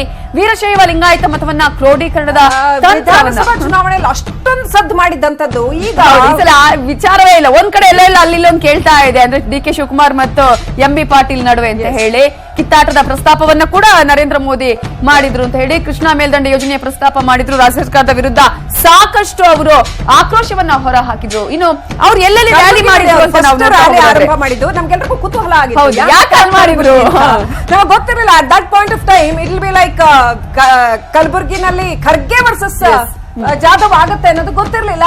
ಆದರೆ ಅವರ ಪ್ಲಾನ್ ಆ ರೀತಿನಲ್ಲಿತ್ತು. ಸೊ ಈಗ ಒಂದು ರಣವ್ಯೂಹವನ್ನ ಹೆಣೆಯಲಾಗಿದೆ ಅಂತ ಹೇಳಲಾಗ್ತದೆ. ಬಾಗಲಕೋಟೆಯಲ್ಲೂ ಕೂಡ ಮಾಡಿದ್ರು ನರೇಂದ್ರ ಮೋದಿ ಅವರು ತಮ್ಮ ರ್ಯಾಲಿಯನ್ನ. ನಂತರ ದಾವಣಗೆರೆಯಲ್ಲೂ ಕೂಡ ರ್ಯಾಲಿಯನ್ನ ನಡೆಸಿದ್ರು ನರೇಂದ್ರ ಮೋದಿ ಅವರು. ಆ ನಂತರದಲ್ಲಿ ನಾವು ಗಮನಿಸೋದಾದ್ರೆ ಸಾಕಷ್ಟು ಕುತೂಹಲವನ್ನು ಕೆರಳಿಸಿರುವಂತಹ ಕೆಲವೊಂದು ಕ್ಷೇತ್ರಗಳಲ್ಲೂ ಕೂಡ ನರೇಂದ್ರ ಮೋದಿ ಅವರು ರ್ಯಾಲಿಯನ್ನ ಮಾಡಿದ್ರು. ಚಿಕ್ಕೋಡಿಯಲ್ಲಿ ಆ ನಂತರ ಕೂಡ ರ್ಯಾಲಿ ಲಾಸ್ಟ್ 10 ಡೇಸ್ ಮೋದಿ ಅವರ ರ್ಯಾಲಿಯ ಒಂದು ಹವಾ ಬೇರೆನೇ ಚುನಾವಣೆಯ ದಿಕ್ಕನ್ನ ಬೇರೆನೇ ಕಡೆಗೆ ತಗೊಂಡೋಗಿದ್ದನ್ನ ಗಮನಿಸಬಹುದು. ಎಸ್, ಹಾಗೆ ಬಟ್ ಈ ಸಾರಿ ಅಷ್ಟೊಂದು ಲೋಕಸಭಾ ಚುನಾವಣೆಗೆ ಅಷ್ಟೊಂದು ರ್ಯಾಲಿಗಳು ಸದ್ದು ಮಾಡಲಿಲ್ಲ ಕಳೆದ ವಿಧಾನಸಭಾ ಚುನಾವಣೆಗೆ ಹೋಲಿಸಿದ್ರೆ. ಅದರ ಇಂಪ್ಯಾಕ್ಟ್ ರಿಸಲ್ಟೇ ಬೇರೆ ಆಯ್ತು ಅನ್ನೋದನ್ನ ನೀವು ಹೇಳಿದ್ರಿ. ರಾಹುಲ್ ಗಾಂಧಿ ಅವರ ಒಂದು ರ್ಯಾಲಿಗಳು ಎಲ್ಲೆಲ್ಲ ಆಯ್ತು ಅಂತ ನಾವು ನೋಡ್ತಾ ಹೋಗೋದಾದ್ರೆ ಇವರು ಕೂಡ ಸಾಕಷ್ಟು ಕ್ಷೇತ್ರಗಳಲ್ಲಿ ಮಾಡಿದ್ರು. ಆಲ್ರೆಡಿ ಇದು ಹಳೆಯ ಪಿಕ್ಚರ್ ತೋರಿಸ್ತಾ ಇದ್ವಿ, ಸಾಧ್ಯತೆ ಅಂತ ಇದೆ. ಆಲ್ರೆಡಿ ಚಿಕ್ಕೋಡಿಯಲ್ಲಿ ಮಾಡಿದ್ದಾರೆ ಅವರು. ಎಲೆಕ್ಷನ್ 19ನೇ ತಾರೀಕು ಚಿಕ್ಕೋಡಿಯಲ್ಲಿ ಅವರು ಆಲ್ರೆಡಿ ರ್ಯಾಲಿ ಮಾಡಿದ್ದಾರೆ. ಕಾಂಗ್ರೆಸ್ ಇಬ್ಬರಿಗೂ ಚಿಕ್ಕೋಡಿ ಇಂಪಾರ್ಟೆಂಟ್ ಆಗುತ್ತೆ ಅನ್ನೋದು. ರಾಯಚೂರಲ್ಲೂ ಕೂಡ ರಾಹುಲ್ ಗಾಂಧಿ ಆಲ್ರೆಡಿ ಪ್ರಚಾರವನ್ನ ಕೂಡ ಮಾಡಿದ್ದಾರೆ. ಅಲ್ಲಿ ಯಾವ ರೀತಿಯಾಗಿ ಬೇರೆ ಬೇರೆ ವಿಚಾರಗಳನ್ನ ಅವರು ಪ್ರಸ್ತಾಪ ಮಾಡಿದ್ರು. ಮೊನ್ನೆ ಬಂದು ಮಾತನಾಡುವಂತಹ ಸಂದರ್ಭದಲ್ಲಿ ಆಫ್ಟರ್ ಫಸ್ಟ್ ಫೇಸ್ ಎಲೆಕ್ಷನ್ ಮಾಡಿರುವಂತಹ ಒಂದು ರ್ಯಾಲಿಗಳು ಇವೆಲ್ಲವನ್ನ ನಾವು ನಿಮ್ಗೆ ತೋರಿಸ್ತಾ ಇದೀವಿ. ಗಂಗಾವತಿಯಲ್ಲೂ ಕೂಡ ಬಂದು ಅವರು ತಮ್ಮ ರ್ಯಾಲಿ ಮಾಡಿದ್ರು, ಪ್ರಚಾರವನ್ನ ಮಾಡಿದ್ರು. ಸಾಕಷ್ಟು ವಿಚಾರಗಳನ್ನ, ನ್ಯಾಯ ವಿಚಾರ ಆಗಿದ್ರು, ಬೇರೆ ಬೇರೆ ವಿಚಾರಗಳನ್ನ ಪ್ರಸ್ತಾಪ ಮಾಡಿದ್ರು ಅಲ್ಲಿ ಅಂತ ಹೇಳಿ. ಎಸ್, ಹಾಗಾಗಿ 3 ಕ್ಷೇತ್ರಗಳನ್ನ ನಾವು ಗಮನಿಸ್ತಿದ್ವಿ ರಾಹುಲ್ ಗಾಂಧಿ ಅವರ ರ್ಯಾಲಿಯನ್ನ. ಒಂದಷ್ಟು ವಿಚಾರಗಳು, ಅದು ಡಿಮಾನಿಟೈಸೇಷನ್ ಇರ್ಬೋದು, ಅಥವಾ ಅಭಿವೃದ್ಧಿಯ ವಿಚಾರ ಇರ್ಬೋದು, ಅಥವಾ ಅಚ್ಛೇದಿನ ವಿಚಾರ ಇರ್ಬೋದು, ನ್ಯಾಯ ರಾಹುಲ್ ಗಾಂಧಿ ಅವರದಂತ ನ್ಯಾಯ ವಿಚಾರ ಇರ್ಬೋದು. ಈಗ ಅನೇಕ ವಿಚಾರಗಳು ದೇಶಾದ್ಯಂತ ಸದ್ದು ಮಾಡಿರ್ತಕ್ಕಂಥದ್ದು ಎಲ್ಲ ಕ್ಷೇತ್ರಗಳಿಗೂ ಸಂಬಂಧಪಟ್ಟಂತ ಕಾಮನ್ ವಿಚಾರಗಳು. ಬಹುಶಃ ನಮ್ಮ political bureau chief Chidananda Patel ಅವರಿಗೆ ಲೈವ್ ಹೋಗ್ಬೋದು ಅನ್ಸುತ್ತೆ ಈ ವಿಚಾರವಾಗಿ. Chidananda Patel, first phase election ಒಂಥರ ಆದ್ರೆ ಈಗ ಸೆಕೆಂಡ್ ಫೇಸ್ ಎಲೆಕ್ಷನ್. ಕರ್ನಾಟಕದಲ್ಲಿ ಸೆಕೆಂಡ್ ಫೇಸ್, ಓವರ್ ಆಲ್ ಕಂಟ್ರಿನಲ್ಲಿ ಥರ್ಡ್ ಫೇಸ್. ಬಹಳ ಕ್ರೂಷಿಯಲ್ ಆದಂತಹ ಕ್ಷೇತ್ರಗಳು ಎಲ್ಲವೂ ಕೂಡ ಈ ಫೇಸ್ ಅಲ್ಲಿ ಇದ್ದಾವೆ. ಸೊ ತಮಗೆ ಗೊತ್ತು, ರಾಷ್ಟ್ರೀಯ ಮಟ್ಟದಲ್ಲಿ ಸದ್ದು ಮಾಡಿರ್ತಕ್ಕಂಥ ವಿಚಾರಗಳು ನಾವು ಮೆಗಾ ಡಿಬೇಟ್ ಮಾಡಿದಾಗಲೂ ಕೂಡ ಎಲ್ಲ ವಿಚಾರಗಳನ್ನ ಇನ್ ಡೀಟೇಲ್ ಡಿಸ್ಕಸ್ ಮಾಡಿದ್ವಿ. ಆ ಎಲ್ಲ ವಿಚಾರಗಳು, ನ್ಯಾಯ ಇರ್ಬೋದು, ಡಿಮಾನಿಟೈಸೇಷನ್ ಇರ್ಬೋದು, ಎಲ್ಲ ವಿಚಾರಗಳು ಎಷ್ಟರ ಮಟ್ಟಿಗೆ ಮ್ಯಾಟರ್ ಆಗತ್ತೆ ಈ ಮೊಮೆಂಟ್ ಅಲ್ಲಿ, ಈ right at this point of time. ನಾಳೆ ವೋಟಿಂಗ್ ಹೋಗಬೇಕು ಅನ್ನುವಾಗ ಈ ಎಲ್ಲ ವಿಚಾರಗಳಿಗೆ ಸಂಬಂಧಪಟ್ಟಂತೆ ಕರ್ನಾಟಕದಲ್ಲಿ ಹವಾ ಯಾವ ರೀತಿನಲ್ಲಿದೆ, ಜೊತೆಗೆ ನರೇಂದ್ರ ಮೋದಿ ಮತ್ತು ರಾಹುಲ್ ಗಾಂಧಿ ರ್ಯಾಲಿ ಯಾವ ರೀತಿ ಇಂಪ್ಯಾಕ್ಟ್ ಆಗುತ್ತೆ, ರ್ಯಾಲಿ ಇಂಪ್ಯಾಕ್ಟ್ ಏನಾದ್ರೂ ಆಗಿದೆಯಾ ಈ ಸಾರಿ? ಶ್ರೀಲಕ್ಷ್ಮಿ, 2ನೇ ಹಂತದ 14 ಕ್ಷೇತ್ರಗಳ ಮತದಾನಕ್ಕೆ ಕ್ಷಣಗಣನೆ ಆರಂಭವಾಗಿದೆ.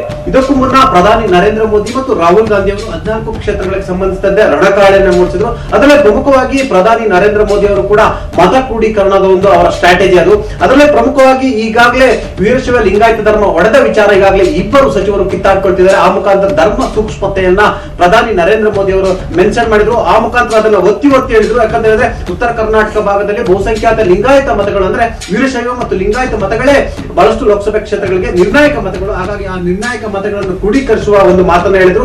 ಆ ಮುಖಾಂತರ ಧರ್ಮ ಹೊಡೆಯುವ ಕೆಲಸಕ್ಕೆ ಕಾಂಗ್ರೆಸ್ ಕೈ ಹಾಕ್ತು ಅಂತ ಹೇಳಿ ಒಬ್ಬ ಅತಿ ದೊಡ್ಡ ಒಂದು ಕಾಂಗ್ರೆಸ್ನ ದೊಡ್ಡ ತಪ್ಪನ್ನು ಎತ್ತಿ ತೋರಿಸುವ ಮುಖಾಂತರ ಮತ್ತೆ ಅಂದ್ರೆ ಏನ್ ವಿಧಾನಸಭೆ ಚುನಾವಣೆಯಲ್ಲಿ ಇದೇ ವಿಷಯವನ್ನ ಪ್ರಸ್ತಾಪ ಮಾಡಿ ಪ್ರಧಾನಿ ನರೇಂದ್ರ ಮೋದಿ ಅವರು ಹೆಚ್ಚು ಸ್ಥಾನಗಳು ಗೆಲ್ಲಲಿಕ್ಕೆ ಅವಕಾಶವನ್ನು ಕಲ್ಪಿಸಿಕೊಟ್ಟಿತ್ತು. ಹಾಗಾಗಿ ಈ ಬಾರಿ ಕೂಡ ಧರ್ಮ ಹೊಡೆದ ವಿಚಾರವನ್ನು ಪ್ರಮುಖ ಅಸ್ತ್ರವಾಗಿ ಪ್ರಯೋಗ ಮಾಡುವ ಮುಖಾಂತರ ಕಾಂಗ್ರೆಸ್ಗೆ ದೊಡ್ಡ ಮಟ್ಟದ ಏಟನ್ನು ಕೊಟ್ಟಿದ್ದಾರೆ ಅಂತ ಹೇಳ್ಬೋದು.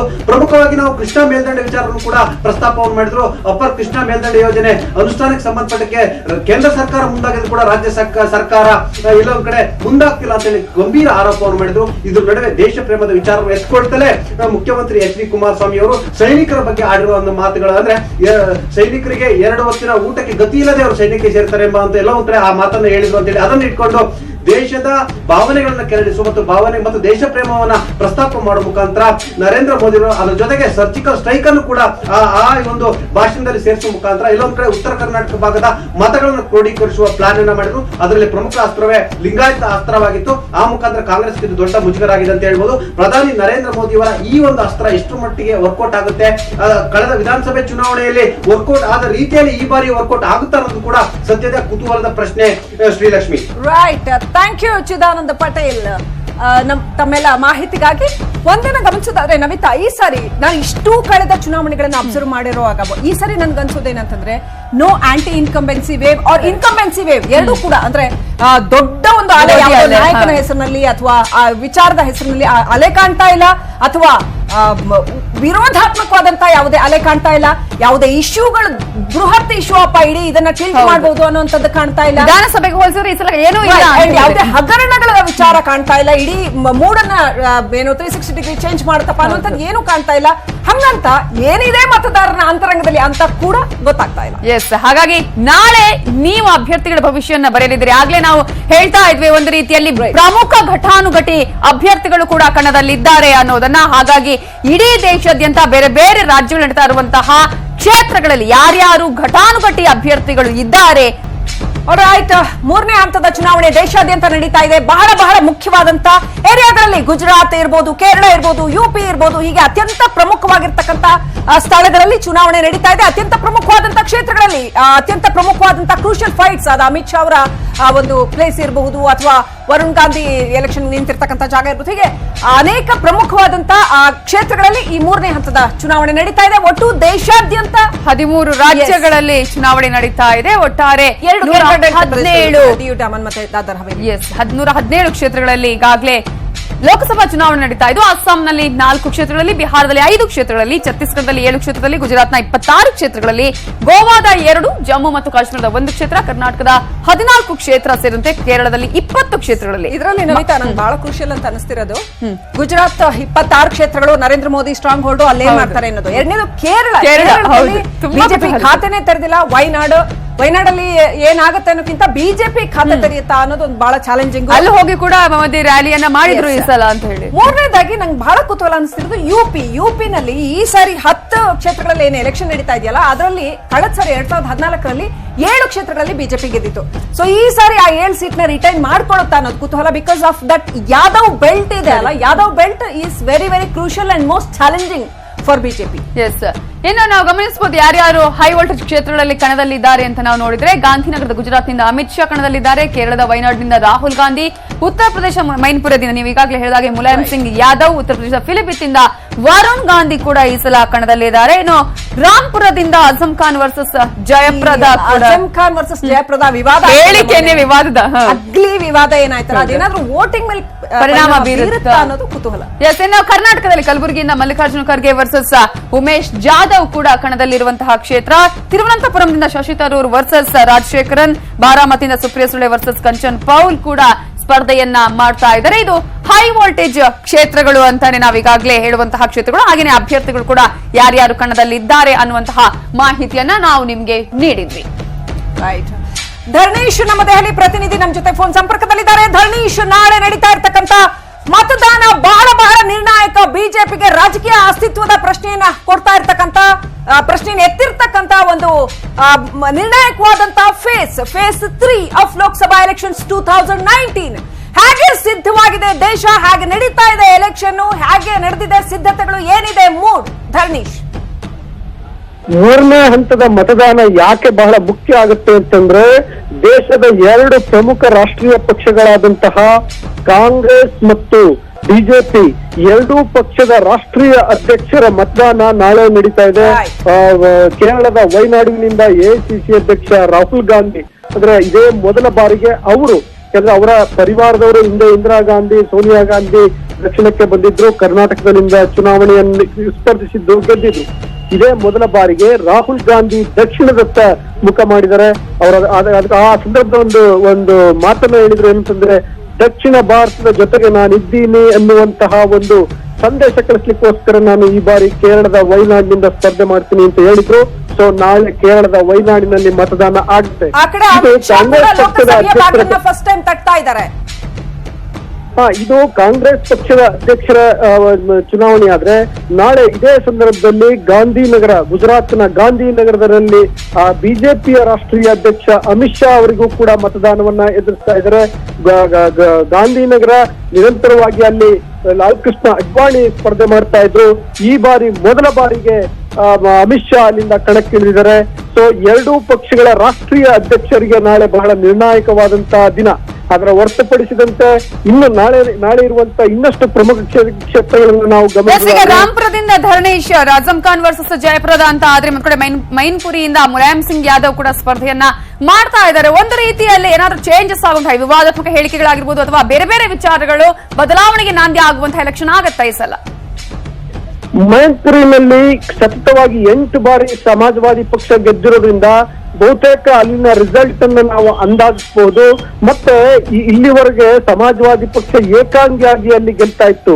ಈ ಬಾರಿ ಘಟಬಂಧನ್ ಕೂಡ ಆಗಿರೋದ್ರಿಂದ ಆ ಮಹಾಮೈತ್ರಿಯ ನೆರವು ಇರೋದ್ರಿಂದ ನೇತಾಜಿ ಅಂದ್ರೆ ಸಮಾಜವಾದಿ ಪಕ್ಷದ ಮುಖಂಡ ಮುಲಾಯಂ ಸಿಂಗ್ ಯಾದವ್ ಅವರ ಗೆಲುವಿನ ಹಾದಿ ಮೇಲ್ನೋಟಕ್ಕೆ ಸುಲಭ ಅಂತ ಹೇಳ್ಬೋದು ಮೈನ್ಪುರದ ವಿಷಯವನ್ನ. ಇನ್ನು ರಾಂಪುರ ವಿಷಯಕ್ಕೆ ಬಂದ್ರೆ ಅಲ್ಲಿ ಈಗಷ್ಟೇ ಪಕ್ಷವನ್ನ ಚೇಂಜ್ ಮಾಡಿದಂತಹ ನಟಿ ಜಯಪ್ರದ ಸಮಾಜವಾದಿ ಪಕ್ಷದ ಮತ್ತು ಮುಸ್ಲಿಂ ಸಮುದಾಯದ ಬಹಳ ಅಗ್ರನಾಯಕ ಉತ್ತರ ಪ್ರದೇಶದಲ್ಲಿ ಅಜಂ ಖಾನ್ ಎದುರಿಗೆ ಸ್ಪರ್ಧೆ ಮಾಡ್ತಾರೆ. ಅಲ್ಲಿ ಕೂಡ ಬಹಳ ಇಂಟ್ರೆಸ್ಟಿಂಗ್ ಆಗಿರುವಂತ ಕಾನ್ಸ್ಟಿಟ್ಯೂನ್ಸಿ ಅದು ಒಂದು ನವಿತಾ. Dharanish, thank you. ನಾಳೆ ಕಾದ್ ನೋಡೋಣ ಏನಿರುತ್ತೆ ಅಂತ. ಒಟ್ಟಾರೆ ನವಿತಾ, ನಾನು ಈಗಾಗಲೇ ಹೇಳಿದಾಗೆ ಯಾವುದೇ ಪ್ರಮುಖವಾದಂತ ಅಲೆ ಆಗ್ಲಿ, ಪ್ರಮುಖವಾದಂತ ಇಡೀ ಚುನಾವಣೆಯ ರಿಸಲ್ಟ್ ಫಲಿತಾಂಶವನ್ನು ಬದಲಿಸುವಂತಹ ಮಹತ್ವದ ವಿಚಾರವಾಗ್ಲಿ ಕಾಣಿಸ್ತಾ ಇಲ್ಲ ಅಂತ ಅನ್ಸುತ್ತೆ. ಜೊತೆಗೆ ನಾಳೆ ಏನ್ ಹೇಳಿ, ಎಲ್ಲರೂ ಕೂಡ ವೋಟ್ ಮಾಡಿ ಪ್ಲೀಸ್. ಅದೇನೇ ಇರಲಿ, ಯಾವುದೇ ಪಕ್ಷ ಇರಲಿ, ನೀವೆಲ್ಲರೂ ಕೂಡ ವೋಟ್ ಮಾಡುವಂತದ್ದು ಮುಂದಿನ 5 ವರ್ಷಗಳ ಈ ದೇಶದ ಭವಿಷ್ಯವನ್ನ ನಿರ್ಧಾರ ಮಾಡುತ್ತೆ. ಹಾಗಾಗಿ please please please once again ಎಲ್ಲರೂ ಕೂಡ ವೋಟ್ ಮಾಡಿ ಅಂತ ನಾವು ಮುಗಿಸ್ಬೋದು ಅನ್ಸುತ್ತೆ. ಮೋಸ್ಟ್ಲಿ ನೋಡ್ತಾ ಇರಿ ನ್ಯೂಸ್ 18 ಕನ್ನಡ. ಜಾಲ ನಮ್ಮದು, ಬಲ ನಿಮ್ಮದು.